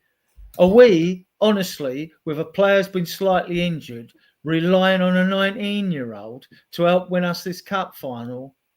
If he's injured, no. Just forget. We've been relying on 19-year-olds all season, though. I was going to say, literally, that's our MO this season, Adrian. And then we're talking really about a created influence. He's not. He's very good box to box. We're not really sure where he really going to end up position-wise. He's a talent. I love him to death. But I don't want to rely on him in his final. I'm not worried he's not playing. I think it's... If you haven't got a 10, then you set up the best you can without a 10. What were you going to say, Well, Luke? really Hang on, Adrian. Let Luke finish. What were you saying, mate? I don't necessarily think it's relying on him. I think that he's an option off the bench. I think he will be a good option off the bench. If we had if Maddison or Kulu were fit, then I don't think anyone would really be that bothered that he's not there. Ideally there, but not really that bothered. It's just the fact that Kulu's 100% out, so is Maddison, and we need a bit of a bright spark. But if we're going off previous, unless, as we've discussed earlier, if Ange does something completely out of the blue, Porro or Son or whatever. If you look at throughout the course of the season, there's only two players that are going to play as that third man in midfield. It's either going to be Sarr because he's done it before, done it good, done it bad. We'll leave that up for debate. I think I know the answer there. The only other one is Odegaard, and people talking about will Son play there? People talking about will Odegaard play there? Mikey Moore play there? They would have played there today. You can't go into a final and just expect Porro to just play there for the first time ever. You can't expect Mikey Moore, who's not played central for however long since the youth team. So for me, the only two options are either going to be Sarr or they're going to be Odegaard. And it maybe today was a decision as how do we want to set up that sort of thing. Personally, that's how I think he'll be one of them two. And then your left wing option, again, as I said earlier, I think in the trial today, you've got, if Odegaard plays central, you've got Son, Tel, Richarlison is one of them free plan left. They're the options, I think. If we're to take Ange Postecoglou for face value, he essentially ruled out Bergvall for this final by essentially saying that he just stepped on the grass for training for the first time, just coming out of his boot, right? So I mean, the question is was that a smokescreen? Or is this something where maybe that injury wasn't as serious as they thought? And the one thing I will say, Steve, sorry, just to cut across you before you finish, he does have previous for that because there has been a time when he said that there was no chance Bentancur was going to play in a game or something. He'd not had enough time. I can't remember exactly the specifics, but then the lineup comes out and Bentancur is starting. So sorry, finish your point, but he does have previous for trying to kind of wean people off what might be considered the truth. And and my whole point is if it is, then having a Bergvall, even a 70% Bergvall, is something that can be utilized in the second half, whether it be at the half-hour mark or the 20-minute mark, as players are getting as Manchester United defenders are getting a little tired. That is an option, especially if we are pinned to the wings and Manchester United is overloading one side of the field, and we can't seem to necessarily break through the fact that we're completely one-dimensional. Having a Bergvall does somewhat open things up a little bit and gives us a different look on the counterattack, and I'm not going to dismiss it. Two other things on that as well. 2 days ago, when they had the European, because basically, I don't know whether you all know, but they had to do the training on the Monday. It's had to be an open session. When you're in Europe, when the final, you can't do it the week of the final. So the only way that we could actually fit it in because of the game was that we had to have open training on Monday, and then you have to go and do Europa League stuff. And Bergvall was included in that. So there must be some sort of hint. The other part of that is Ange is only going what the medical team have said. And let's be real, we could have a player down with a broken leg and they'll say, just jump up and down. And it's so who knows? Who knows whether he's going to be that medical team? To me, they're about as useful as a letterbox on a submarine, mate, honestly. And this is why I say, we're going to go back to about the whole Ange thing and everything else. What I kept saying was Ange is being blamed for every single injury. And I'm like, it's impossible. This medical team has been terrible for 15 years. And Ange is to blame for it. When you got Kulusevski, who's just fractured his kneecap, and we're telling him, jump up and down on the sideline. Just run up and down there. It's just baffling. So guys, we know that the seven we mentioned, the two pivot midfielders, Bentancur and Basuma, we know who the back five is going to be. And it's cert. It's going to be Solanke and Johnson are going to start this game. You can't ignore Johnson's goals. That's 9. Yep. My question to you four is, who's the other two starters for you? So, see, as we've gone on through this conversation, gents, I'm starting to think is a 4-2-3-1 possible. If you look at tonight's game, the wingers swap quite a lot. Mur drifted out wide to one side, then the other, then back to the middle. Is there a possibility that we could have Richarlison in the 9, and then the 3 behind is Johnson, Son, Solanke, or Johnson, Tel, Solanke, and they flow across that three in behind the striker. So just while we're talking about it, Postecoglou on Odobert playing as a 10. I thought Wilson was good. The issue with Wilson is he's missed so much of the season. He can see like match sharpness, but he's intelligent. I thought in times tonight, in tight areas, he found his way forward, and a couple of things didn't fall his way. He's unlucky with the finish, which Martinez said. I think Wilson, at least we've got him some significant minutes again. With the way we are in that midfield area, he might be one we have to rely on Wednesday. Interesting. I actually think, although Son does play on the left, and I thought he showed his pace today, he's fit. But like I've said, in the modern game, in the old game, you would take, like, the game was slower. It might take a player to come back for injury 5 or 6 games to get into his stride. In today's game, it's that much faster. You can get into your stride, but you need that thinking to make the right decisions. You need the sharpness of mind to make the right decisions on the pitch with your passing and to see what's going around you. And that is even harder. It's much harder to come back from injury and get your mojo back. It's much harder, right? And I actually think when people say as a number 10, I'm talking about Son playing behind the strikers. Son could do that. He's got quick feet. He showed that today. I'm not talking about playing as a 10 and putting these like defense splitting passes through, because Son's very good on the ball. His passing's very good as well. Except for when he's off point, his touch is shit. But I mean, but his passing generally in today was good, and his pace is there. So you could place Son behind Richarlison, Solanke, and Johnson. I think you could. And actually, I think it would work better. And players look for Son as well, whereas they might not necessarily look for Mikey Moore today so much, And he's good on the ball, and I think he has to start as number 10. Out of the 9 players, the name is the number 10.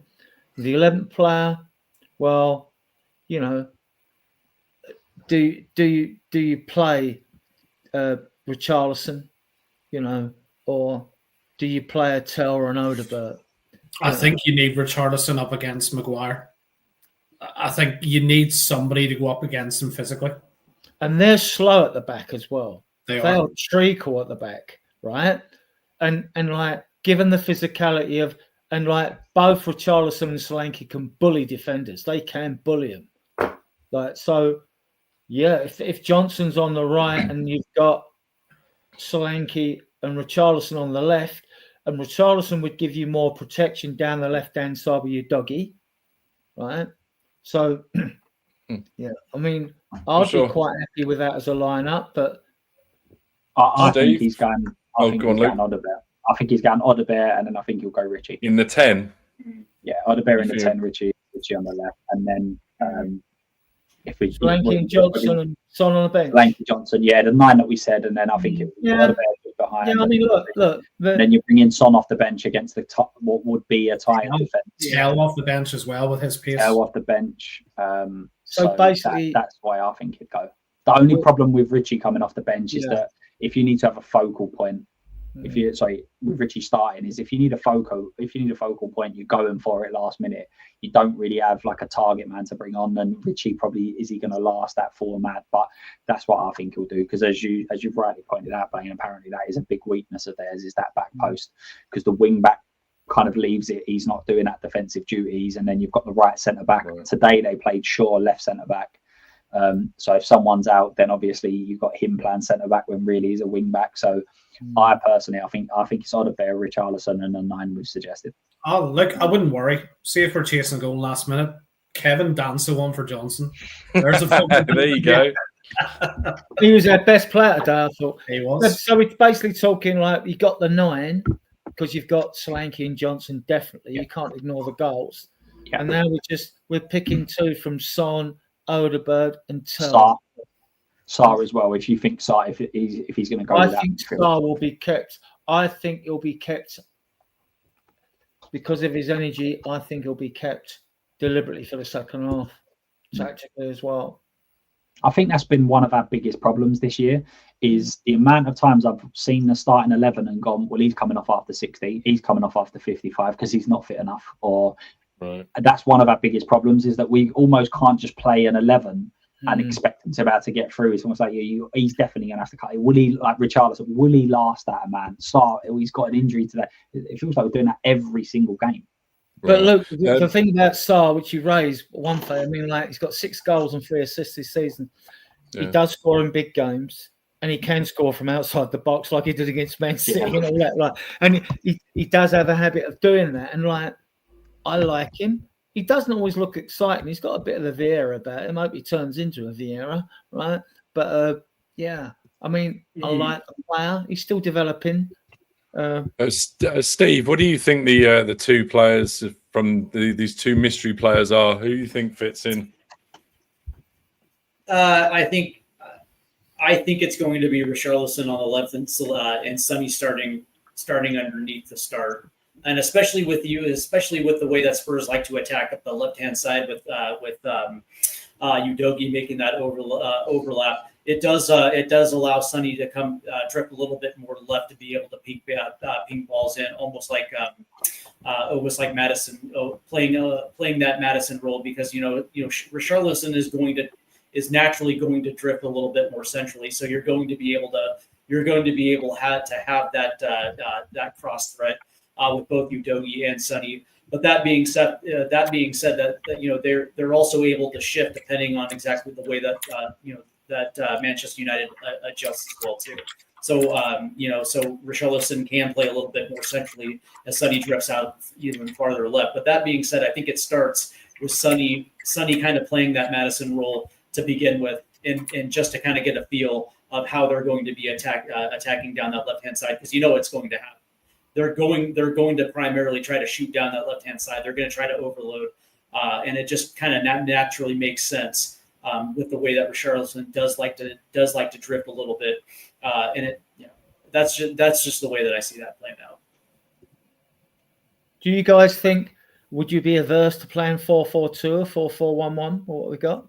No, I'd love to. I'd love an old school 4-4-2. Would love it. I would love a 4-4-2. Because you could play Richarlison on the left of the midfield with like Johnson on the right with Basuma and Bentancur. Then you could play Son and Solanke up front, or Richarlison and Solanke up front, and it would be very solid. Definitely would be very solid, because Richarlison on the left would give you that solidity with your doggy. All right, we've always questioned Porro's defensive capabilities, but the only problem I think with a 4-4-2 formation is I think we get dominated in the middle, because you're essentially their wing backs are the only wide players they have. Their inside forwards come very central, so you've got a 4 in there against 2, and then you've got a winger and the right back or left back against 1. And I think that it can create an overload. If your game is more attack against defence, because you have to take risks in game to win games. I mean, you could have allowed Porro to go forward. And you remember only under Mourinho, when we had one of the fullbacks step in as a centre-back, you could constrain Udogie a bit, so he could come back and support Romero and VDV. And they could shift as a unit to the right when Porro went forward. So, I mean, I've played with all these permutations. We love playing Football Manager. It's all good fun trying to do it and trying to work it out. We can always be, and we're the worst hindsight critics. Oh, he should have done that. He should have done that, because we weren't managing the team at the time. Okay. What was that you said? What was that you said, Steve? I just don't think Ange has the intestinal fortitude to line up in a 4-4-2 in a final. I think he's going to play some variation of an attacking style that he's comfortable with, and at the very least, today was about as stripped down for an Ange Postecoglou formation as we've seen so far. Where it allows us to be a far more like today. I didn't think that we were set up to necessarily score goals. I think we were set up to be far more risk averse to stop Aston Villa from essentially carving us up by 4 goals. That's what I think today was all about. And correct me if I'm wrong, but that's the way that we set up against Eintracht Frankfurt, and we also set up against Bodo that way as well too. The only difference is we were Bodo wasn't exactly in the same class where we were able to get forward and get 3. In that first leg, and we were able to do it in the second leg. But that being said, you showed exactly what Eintracht Frankfurt showed exactly how to essentially stop our counterattack, and it was essentially a stalemate for 2 legs. So it is what it is. I mean, Manchester United the question is does Manchester United have the same wherewithal defensively to play that type of game that Eintracht Frankfurt played against us? I wonder whether Ange brings in Sarr into the midfield, and then with your, let's say we go with Richarlison and Johnson, does he just say you just sit on their back three? So you have Solanke, Johnson, and Richarlison just sitting on their back three, and then we almost go, everyone else, you just sit back. The fullbacks look after their wing backs. In the midfield, we try and fight as much as possible. But if you leave Solanke, whoever it is, them three on them three, do you just try and hit them on the counter? Because I think that even though our attack is not the greatest, against that back three, I think you can cause some serious problems. If you've got an Odegaard, a Richarlison, a Johnson running at a Maguire, I think you could be in. So I think that's where his tweaks are that's where we're gonna see him. I don't think we'll see a tactic in terms of formation and things. I think it will be, is he gonna ask Johnson to be on the wing back, or is he gonna ask Johnson to be on the centre back? That's where I think we'll see the tweaks. And that'll also determine, is he going there to win it, or is he going there to be solid and nick it? It's going to be 4-2-3-1 or 4-3-3. I mean, even when we found ourselves, how many times we've found ourselves with only one midfielder trying to protect the back four during the early stages of the season, right? And we've recently seemed to revert to a midfield pivot of two against West Ham away, Brentford away, Bodo away, Frankfurt away. When Bergvall sat alongside Bentancur, and it worked finding those away games. How's he going to approach it? Are we going to go the attacking philosophy of Ange, or the more mid-block, which we've seen of recent date? You know what I mean, with it?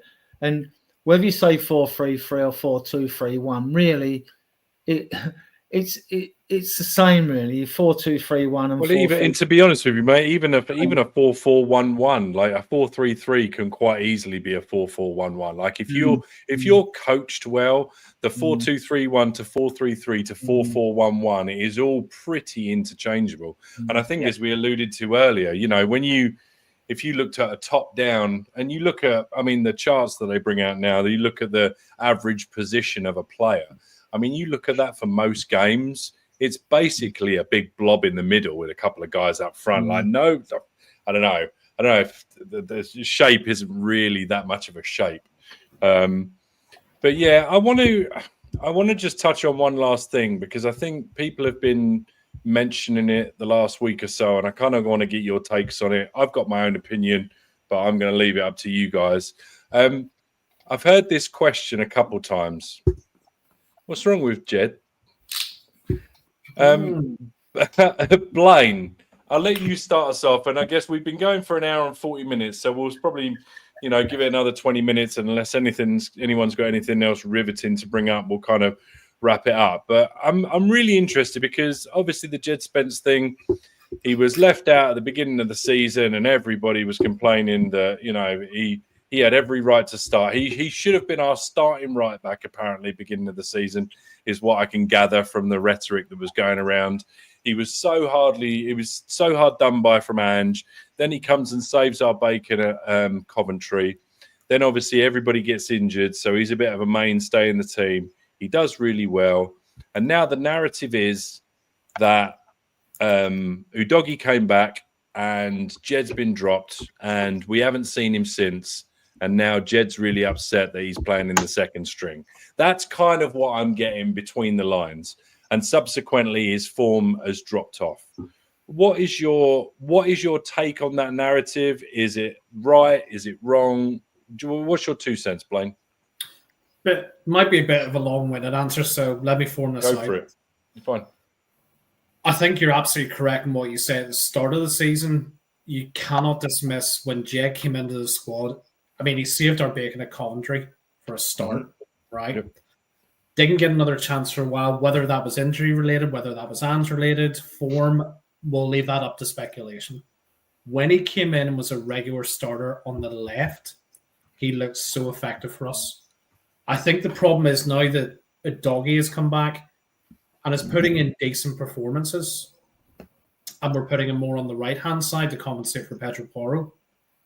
He's got used to a system where he's playing on the left and cutting in, rather than making those bombing runs like he has down the right. Couple that with rotation and not playing game in, game out, I think culmination of all those factors, you've just seen a little bit of a natural drop-off. I don't think Jed is, he's not awful, but at the same time, I wouldn't say he's, the A-star rating, so we've been giving him halfway through the season. So for me, it's a complex one. I don't for a second think that he's got the hump with Ange and he's not given 100%. I don't see that with Jed. I think he's got over those mental barriers in the last couple of years. But it's a complex one, and I can't just put my finger on any one certain thing. I think it's a combination of a number of factors. Nice. All right. Luke, what's your take on it? I've just actually sent you the average position for Spurs today, and it is crazy. Is it just a big blob? It is literally exactly what you said. It's just a big blob in the middle of the pitch. So I kind of agree with what you've just said. And then I also disagree with something. I do think he's got the up with Ange. And if you think yours was long-winded, I'm going to go further back because this was one of the things that really griped my gears when it was Ange and everything else. So let's not forget, Jed Spence is a player that didn't quite make it at Leeds. He didn't quite make it in the French league. He didn't quite make it in the Italian league. Genoa had a buy option clause of like £9 million and didn't take it. And they spent 40 that summer. So it's not because they didn't have money or anything like that. They chose not to buy him. So this isn't a player who is one of the best fullbacks in the league, because if he was, it would have made it elsewhere. I know that when he's had his interview, there have been some little bits and pieces, but on the whole, if you're a Genoa and you know that this player could end up becoming a £40 million player, you're signing him for £9 million. That's the crux of it for me. So he wasn't fancied. He wasn't fancied by anyone. He wasn't fancied by Conte or anything like that. So when he first came into the squad, obviously Ange didn't fancy him. No, none of us did, neither. In the Europa League squad, we are so poorly mismanaged that we had to leave out 2 spaces, and Spence was unfortunately the one to miss out. Now, it's very easy now to say he should have been in the squad, but if anyone remembers, when Vicario got our injury, there is not one person on Spurs that would have gone, yeah, Austin's fine, I'd love him to be our second. No one would have wanted that. So Forster was actually a decent and the only option, really. Then he came in, was superb, was absolutely brilliant, and I slated Ange for dropping him for Udogie. But he did have a drop-off. When just before Udogie came back, he did drop off slightly. And I still think that he should have started that game. But Udogie in the 4 European games or 3 European games has been brilliant. Now, he's not put a foot wrong, has he? And if we were talking, if this was Sir Alex Ferguson, if this was all of the top managers, we would be going, he's got the best out of a player, and just as he's declining, he's got another player in and he's got the best out of him. What a brilliant bit of management this is. Right. But because, again, Ange don't have any credit in the bank, it's like, yeah, well, he's bombed him and he shelved him and now he can't be bothered. But one thing I will say is I think not his attitude, I just think he's just off of it a little bit. He's not got, when he first come in, he was like, I'm going to win everything, I'm going to do this, and he's just dropped off. And the problem with Spurs is that we have too many of these players. We're not good enough to just drop off 5%. City, you might get away with it. If we have 1 or 2 players doing that, then we drop drastically in my eyes. And that's what I think it is. I think he's probably playing more to his level than what he was playing, because he was really in form. And I think overall he's a very decent fullback, and I'd love him to stay at Spurs, but he's not. And let me ask you this, Luke, real quick. Do you think it's understandable that the players that are being used in the Premier League, and I know there's an argument that they should be maybe showing a little bit more and trying to prove themselves, but can we all maybe understand that they're playing a game that we've all said on this stream, I believe, is an absolute nothing burger? So can you, is it understandable that maybe he's kind of like, oh, all right, well, I mean, I'll go out and play, but I mean, yes, I should be in that squad and I'm not. But then the flip side of that is, should he not be going out there and trying to play out of his skin to prove that Ange has got it wrong? Exactly. And that is the bottom line. And Bergvall was a prime example. Came in, done so well. Well, I can't drop him now. Spence came in. I can't drop him now because everyone actually forgets. Spence went on a run. I think it was 14 games that he started. He missed 1 game against City for half because he'd played quite a lot of games. And everyone was like, yeah, well, he's dropping him at every opportunity. Well, actually, he got sent off against Forest. It was I think it was his second yellow card. So he got sent off. He missed the game, came straight in the following game, that's a perfect example not to play him. He got sent off, so I brought in another option. So I do think it is a little bit of that, but I think it's an attitude at the club, essentially. If you need to, like Basuma, for instance, no one wanted Basuma to start. When Bergvall was out, I was going, oh my God, Basuma, he's come in, he's been absolutely unbelievable. And when you look at that squad, there is absolutely no chance you can sit there going, we're not going to get a single injury between now and the start of that game. So you might be needed. And hang on, so let's say, I'm not saying he has, but let's say Jed Spencer's just said, right, I'm down in tools, I can't really be asked. Let's say he's doing that and he's dropped 20%. Well, what happens if your doggy pulls up? He's now going to go into Europa League and look absolutely useless. So you've not helped yourself there. Do you know what I mean? And especially when you've only got 5 or 6 games left at the end of the season. If Jed would have carried on every time he'd come in, even in the reserve team, if he'd have come in and actually done pretty decent in summer, there might have been top clubs going, do you know what? He's not really fancied there. Why don't we? Whereas now they're probably going, or maybe he just did a bit of form in that December period, and then now he's gone back to his level, sort of thing. So I think it's a thing across the board in the club. We need to start getting more players that are constantly fighting, as opposed to just being like, oh well, I'll just chill out and relax. Because I think that's what happens. Steve, what's your take? It's interesting, right? I think Jed Spencer's a winner. I think this young kid wants to win because he has proven some doubters this season.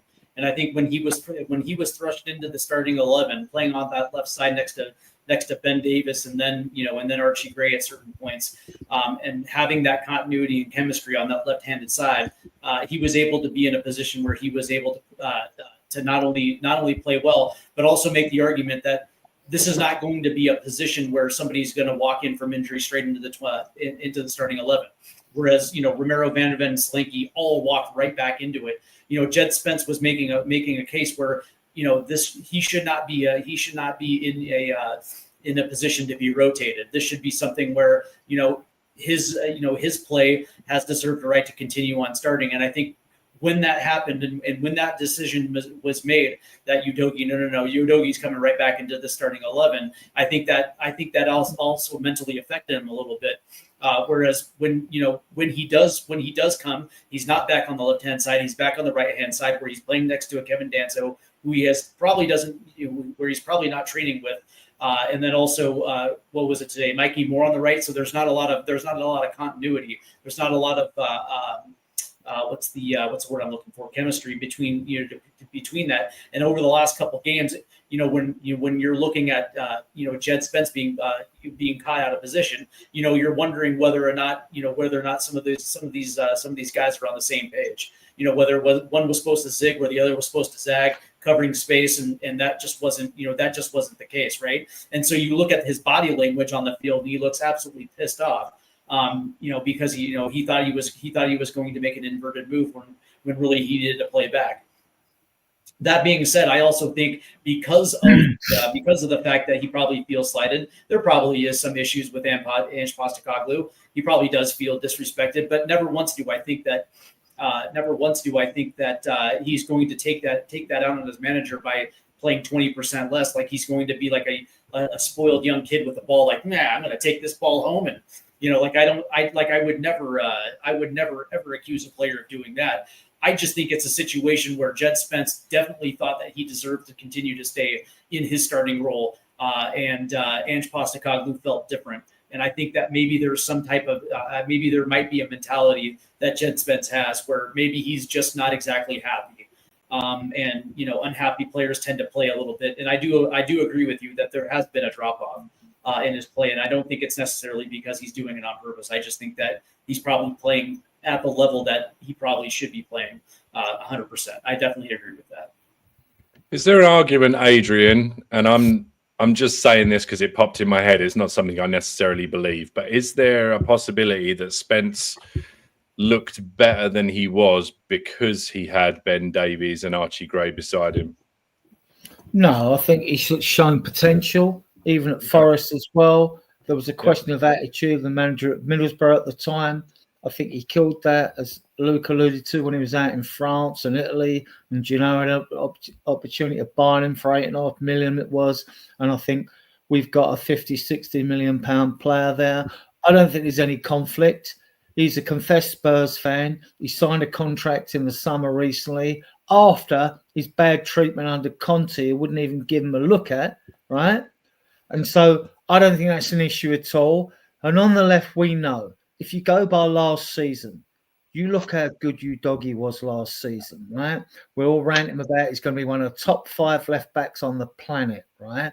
Now, this season he had the injury, he didn't have the preseason, Udogie, and I'm a big fan, and he was piss poor.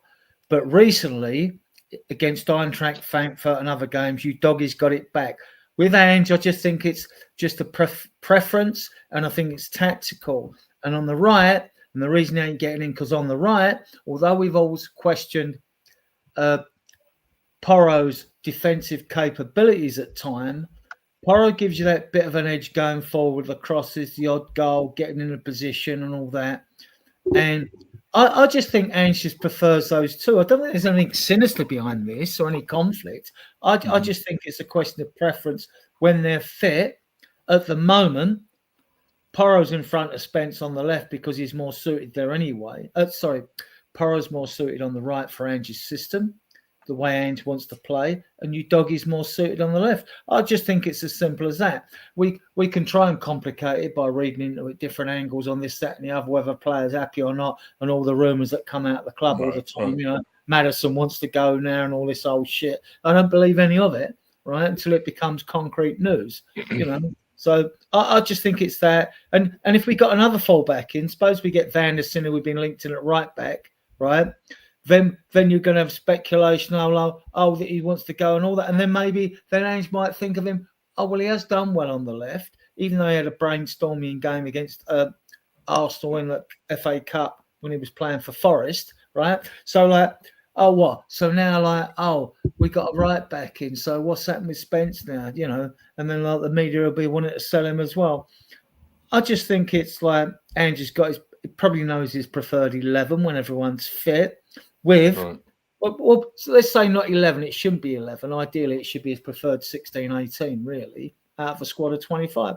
And I just think he's got his pecking order. And at the moment, Spence has shown that he's a valued squad member, but you want to really force yourself to be a more regular, you know, first team player, which mainly it's the goalkeeper Vicario and VDV and Romero, then consistency is the key to getting there. You know, you got to be consistent to do that. I think Spence is a talent.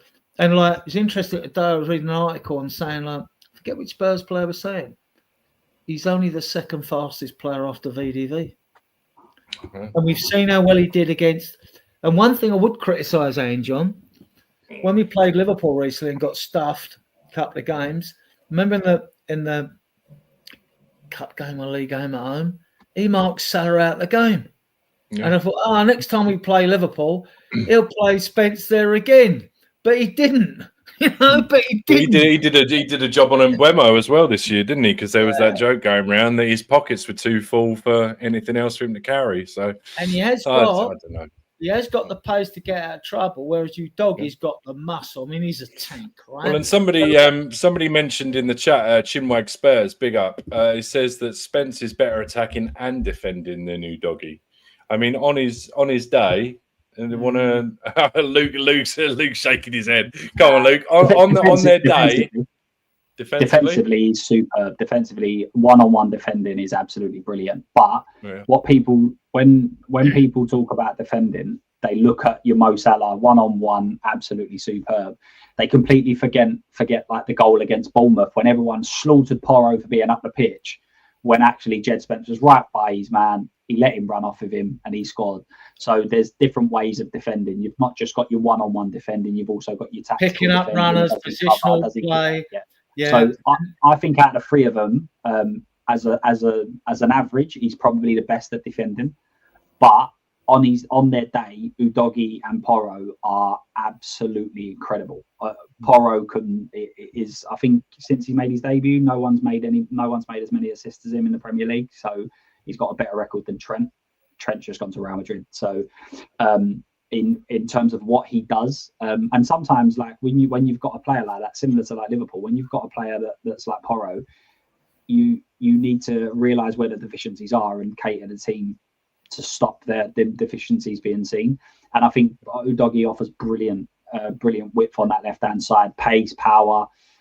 He's good at attacking, and especially when you're coming in field, I think he's done that quite well on occasions. But I wouldn't say, I'd say Spence is better defensively, but he's not a better attacking fullback than either of them two, I don't think. I think if you're comparing 100% to 100%, I agree with you.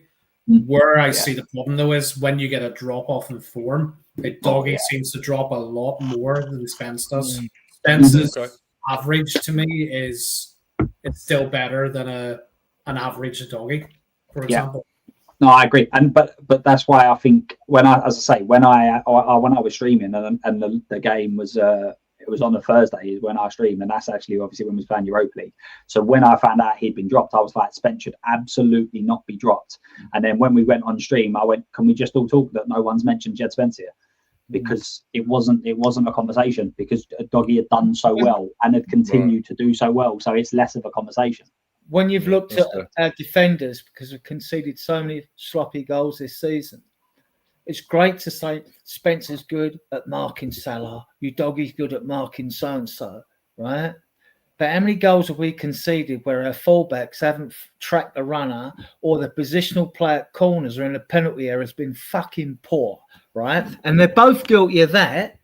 But last season, Udogie was better. Remember last season we conceded so many goals from set plays? We've improved on that. They've worked on it, right? So you can make a case for both players. I would still take Udogie over Spence, because I've seen a lot more of him of last season. I've only seen what I've seen of Spence this season. Spence might kick on and prove to be better than Porro on the right, or might find a position on the left. But Ange sees this as in training. So he sees these little things, these little dividing things which separate the players, that makes him make the decision, I'm picking him over him. So I'm picking Udogie and Porro over Spence. That's when you have to trust the manager, because we don't see everything on the training field as well. As much as we That's what Luke's alluded to a few times tonight. Unfortunately, Ange just doesn't have enough in the bank, does he? Do you know what I mean? I think we've all alluded to it at one point or another. What I like is the fact that he's only 22. So he has not even hit his stride yet as left back. Hasn't even reached his prime yet. And what I like about him is pace and power up that left-handed side. Not only does he have the ability to burn a midfield that's trying to press to the line, but he also gets forward in the overlap and has the ability to skin a defender, get to the byline, put a ball in, which is something that Jed Spence I wouldn't say can't do. I just think Udogie has the pace and power in order to beat his man and actually put a ball in. Now his crossing obviously has some work still has work to be done. But what I like about Udogie is his football IQ, because tactically he's aware, his ability to track back, take up space, but also put himself in a good position to actually make a challenge, or be in a position where he actually is going to take away a winger trying to get around the corner. So I just think Udogie right now is I wouldn't say miles ahead of Jed Spence, but I just think the ceiling and the potential is far and away better than what Spence actually has to offer. What about on the right hand side though, Steve? What about Porro Spence choice? I'm taking Pedro Porro 10 times out of 10. And what's so funny about it is, don't get me wrong, there has times where Pedro Porro has looked absolutely awful, but then again, when he shows up and when he turns up on a day, as we saw against AZ Alkmaar, Eintracht Frankfurt, and Bodo Glimt, especially in that first leg, where all of a sudden, Pedro Porro will put himself in a position and ping a ball in, and all of a sudden it turns into a goal. Or Romero will make a side pass, and then Porro will just ping a 60-yard bomb up the pitch, and then find James Madison's foot out of nowhere, which leads to another goal. And it's like when Pedro Porro is on his game, not only is he brilliant in the attack, but he also defends for two, because sometimes Brendan Johnson's so goddamn lazy tracking back, where he's got to be tactically aware for two different positions. So for me, I just think Pedro Porro, I understand that sometimes he has sometimes he'll throw in a clunker or two, but that being said, on his best day, he's one of the best right backs in the league. I think what's also been because he's technically superb, Porro. He frustrates me when he's not great in games defensively. I think he frustrates I us get all. it. I get it. But I mean, like, technically, he's superb, you know. You say not Luke, well, sorry, go on, Dev, Blaine. Just to wrap it up, 20 seconds. We're saying about defensively, so often we've been cut apart down either side where fullbacks are pushed up. The one element that's missing is a 6.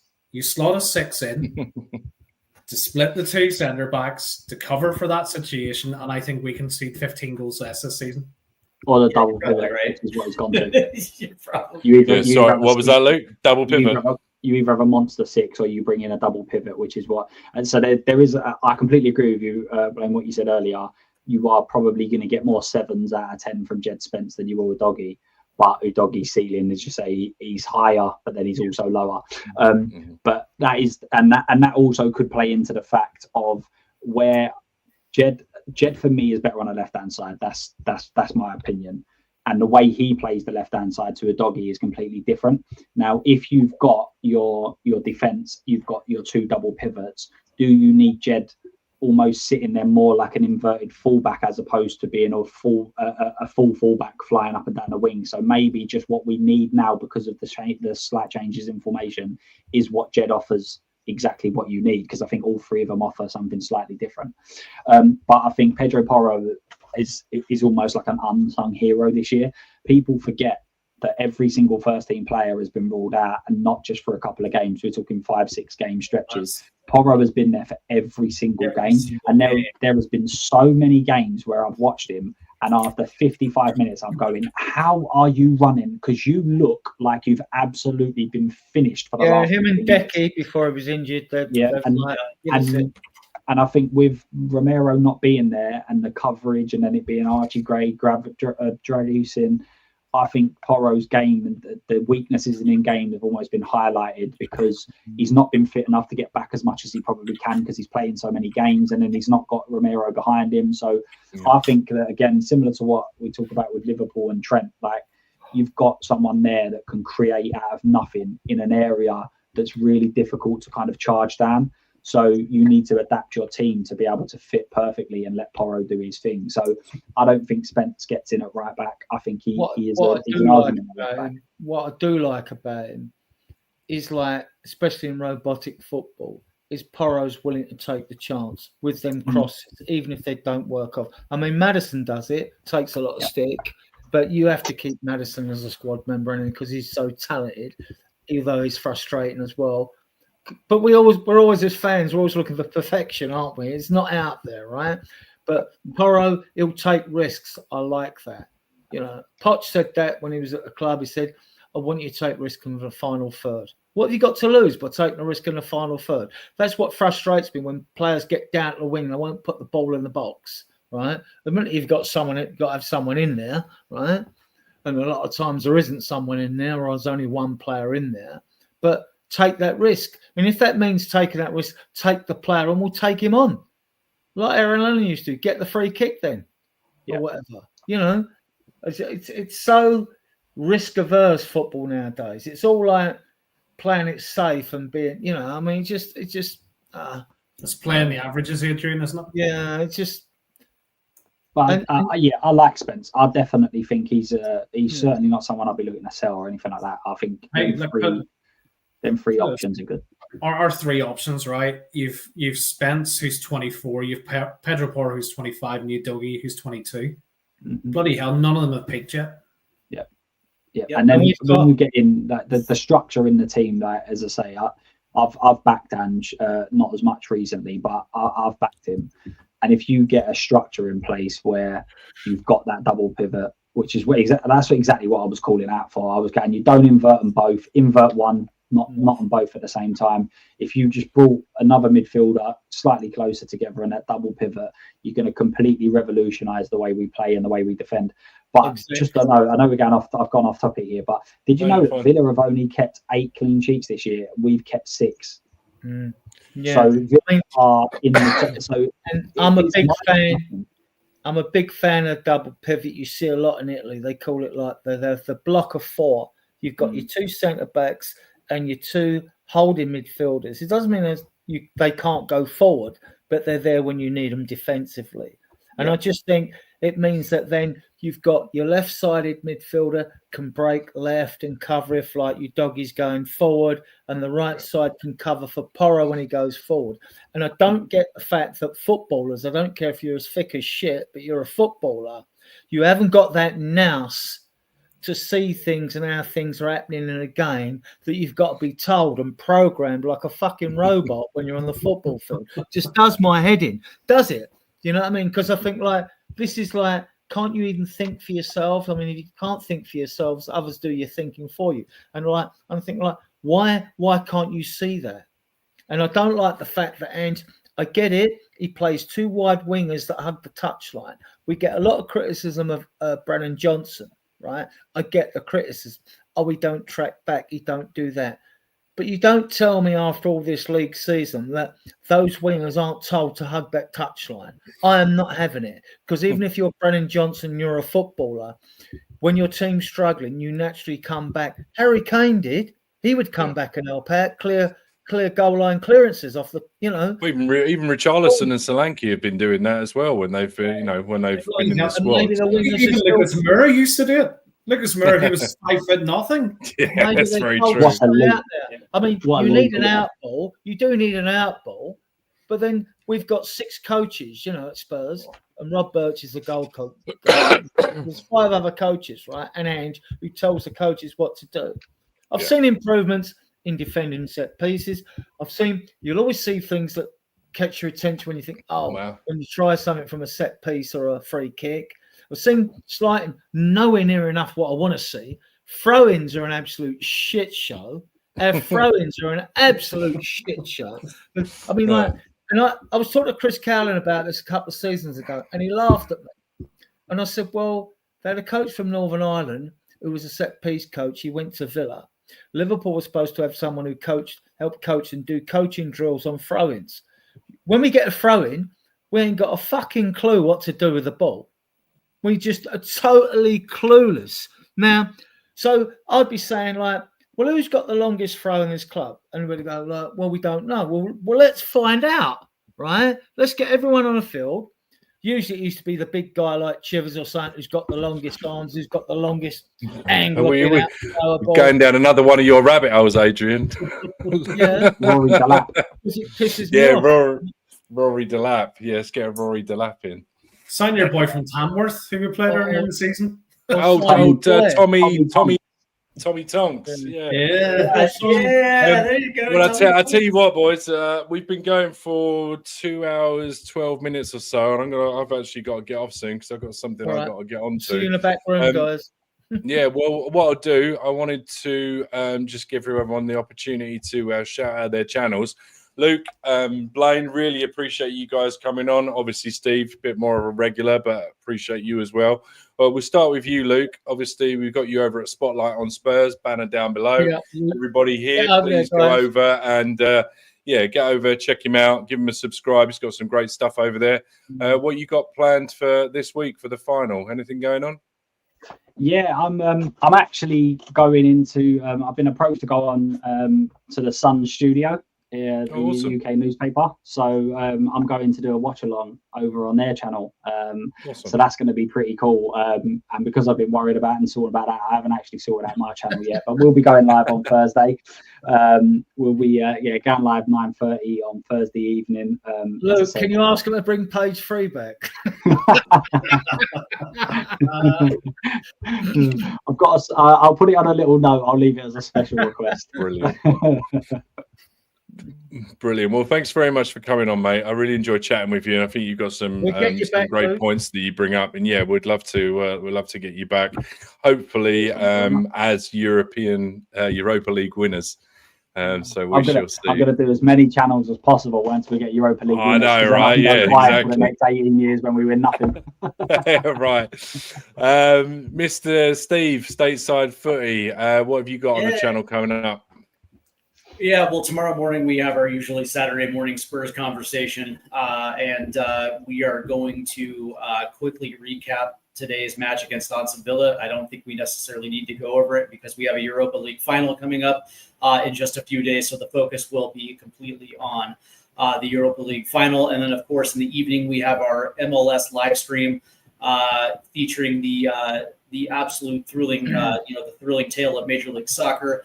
This week is going to be FC Cincinnati versus the Columbus Crew. It is the Hell is Real Derby, the Ohio Derby, one of the best in Major League Soccer. So we're going to be focusing on that this tomorrow night. It's going to be an absolute banger. So I hope you guys enjoy American soccer, because it's every single weekend on Stateside Footy. And of course, we have the U.S. men's national team coming up in a friendly prior to the Gold Cup. So there's plenty of U.S. men's national team as well on the channel as well too. But as far as the Europa League final, we will have obviously we'll be doing the watch along together with THFC TWD. So it should be absolutely brilliant leading up to the Europa League final. Awesome. Well, thank you very much for coming on. I'm sure we'll see you again very soon, and we'll be logging on tomorrow. And then Blaine, I know you keep on promising that you're going to put out some stuff, but I also know you're a very, very busy man. So we're going to put your channel here, and hopefully got anything on the card soon? Look, I'm going to be more active on Twitter over the next couple of months than I will be on YouTube. I mean, absolutely brilliant to come on with you guys again. Always a pleasure. I'll happily make guest appearances as and when I can. But my plan is to really start launching the channel up in July, probably. So following in Sean Butler's footsteps, it'll be transfer news, views, and clues over the summer. Right. I love getting into the absolute mire of transfer news. So I'll probably start. I do too, actually. I do too. But, yeah. What a club to do it at, eh? My problem is, guys, for the final, I am actually going to be about 20 miles outside of Manchester. Having to watch the final. I'm going to be in a red territory as the only man in the village in a fucking Spurs shirt. So. It's all right. It's Manchester's blue, mate. You have to go to Surrey if you want Man United support. Yeah, Manchester's white. We've beaten Man United 3 times, and Man City away. Manchester's white. There you go. Well, I was just about to say, Adrian, to everybody here on the chat, it's only Man United, folks. Come on. It's only Man U. Yeah, it's only Man U. It's Spurs this year. Come on. There you go. I want to say... First exclusive on your channel is Leandro Demiao is the player we're going to sign. Brilliant! Bring him back. Bring him back. Who's 2025's Leandro Demiao is Skriniar. We'll get Skriniar news over the summer again. He'll be here, boys and girls. He'll be here. I want to say thanks very much to everybody in the chat that participated. Thank you, Nita, as always, for some questions. Mr. Chinwag, Spurs making an appearance. I mean, there's too many to mention. We have David Clark. We had Audio. Artisan come in. Everybody from earlier. Thank you very much, as always. It's a pleasure having you come on and listen to us waffle about Tottenham. We still got 79 of you listening in on various platforms, so thank you very much. I hope everybody has a fantastic rest of their weekend, a great build-up to the game. I hope Wednesday dreams come true for everybody. We'll do a real quick score prediction. Adrian, what do you think it's going to be? 2-1 Spurs. I dreamt it. I had a tenner at 9-2 before we went away to Frankfurt. I had 12 quid left in my gambling account, so I put £5 on a 2-1 win. And the other seven silly pound bets, I've had like Son to score the first goal, 2-1 win, Solanke. I did 7 players basically. So we're going to win. I dreamt it. I did it 2-1. So 2-1. All right. So, Steve, what do you reckon? Ooh, good question. Europa League final, huh? What is my prediction? I love this. I'm going to say 3-2 Spurs, and it's going to come. It's going to come in an 88th minute winner, and it's going to be Pedro Porro getting the winner. Wow! All right, Blaine, what do you think? I am going to go really, really optimistic and go for a comfortable 3-1. Wow! Ooh. All right. When you say when you say comfortable, if we're 7-0 up with a minute to go, I'm still backing us losing. We're 3-0 up and concede a consolation in the 97th minute. Look, that's the kind of comfortable I'm talking. I'm still worrying. As the Spurs, to be honest. All right, I'm going to go with Vlahovic. Luke, what's your prediction, Luke? Sorry, didn't hear it. Oh yeah, he's the dummy out of this season, is he? Vlahovic. That's a good shout, Daniel. Yeah, nice. My one was 2-1, but I've done the opposite of you, Adrian. I've done them back Man United to win on bets, because at least that way I get a little bit of money out of it. Oh, I'll see. Jesus, I win either way. It's a win-win. Yeah, fair play. I can see that. I am going for. I'm being super optimistic. I think we're keeping a clean sheet, boys and girls. I'm going for 3-0. Wow. I think we've got this lot's number. So you're deluded. Who are you? Yeah. The only way it's 3-0 is if they don't turn up and we get a DQ. There you go. No, I'm happy clapping all the way into next season, boys and girls. Let me plug the channel before Drew finishes up, right? Sure. We have normally we go out on every Tuesday at 9 o'clock, every Sunday at 9 o'clock, and like today we go out at 10 o'clock for our American, Canadian, and Southern Hemisphere audiences. It just helps a little bit. We have got a Facebook channel with 14,500 members. For those that are interested in Facebook, I mean, I know from experience that all these social media groups, they don't leak up. People just choose one and stick with it. And if they're not into Facebook, I get that. We've got a Facebook page because the videos go out on the page as well, which is approaching 300 members. I've only had that going a few months. On X-Twitter, you can find me at Adrian_Schroker. I've got all these guys here added. They've got me added as well. We got 3,200 on there. The videos go out there as well, which is good, and we have a couple of WhatsApp groups, because we like to use the WhatsApp groups actually as a feeder group to get guests on, so those mature and sensible people that are in the two groups, in Sean Butler's group and in my group, right, I use them to ask guests to come on the show. These guys here are all in the groups anyway, which is excellent. They're all excellent guys. So that's it. Apart from thanking everyone and the 77 that have stayed with us for over 2 hours. To thank you all. Thank all those of you in the chat, those of you who ask questions, and a real big up actually to those that actually bother to watch us on playback. Now you can also find us throughout the video and when the video ends, because you should see the YouTube logo in the bottom right-hand corner, and you'll see 3 boxes come up at the end of the video in the last 20 seconds, which will show previous videos, the last video to go and look at, and a playlist of videos as well. So you can go and look at our content there if you've got time to do that. Yeah. So apart from that, a big thank you to those that support us, because your support is priceless, helps the channel grow. We're a young group, as is Steve's, as is Luke's, but I'm sure we'll all get each other to grow. We all help each other out in the community, and we will continue to do that. And come on, you Spurs, and thank you, and back to Drew. Come on, you Spurs. That's about it. Thanks, guys. Appreciate See you guys it. in the room. See you Wednesday. Hope you like the end of the video, which is sorted out.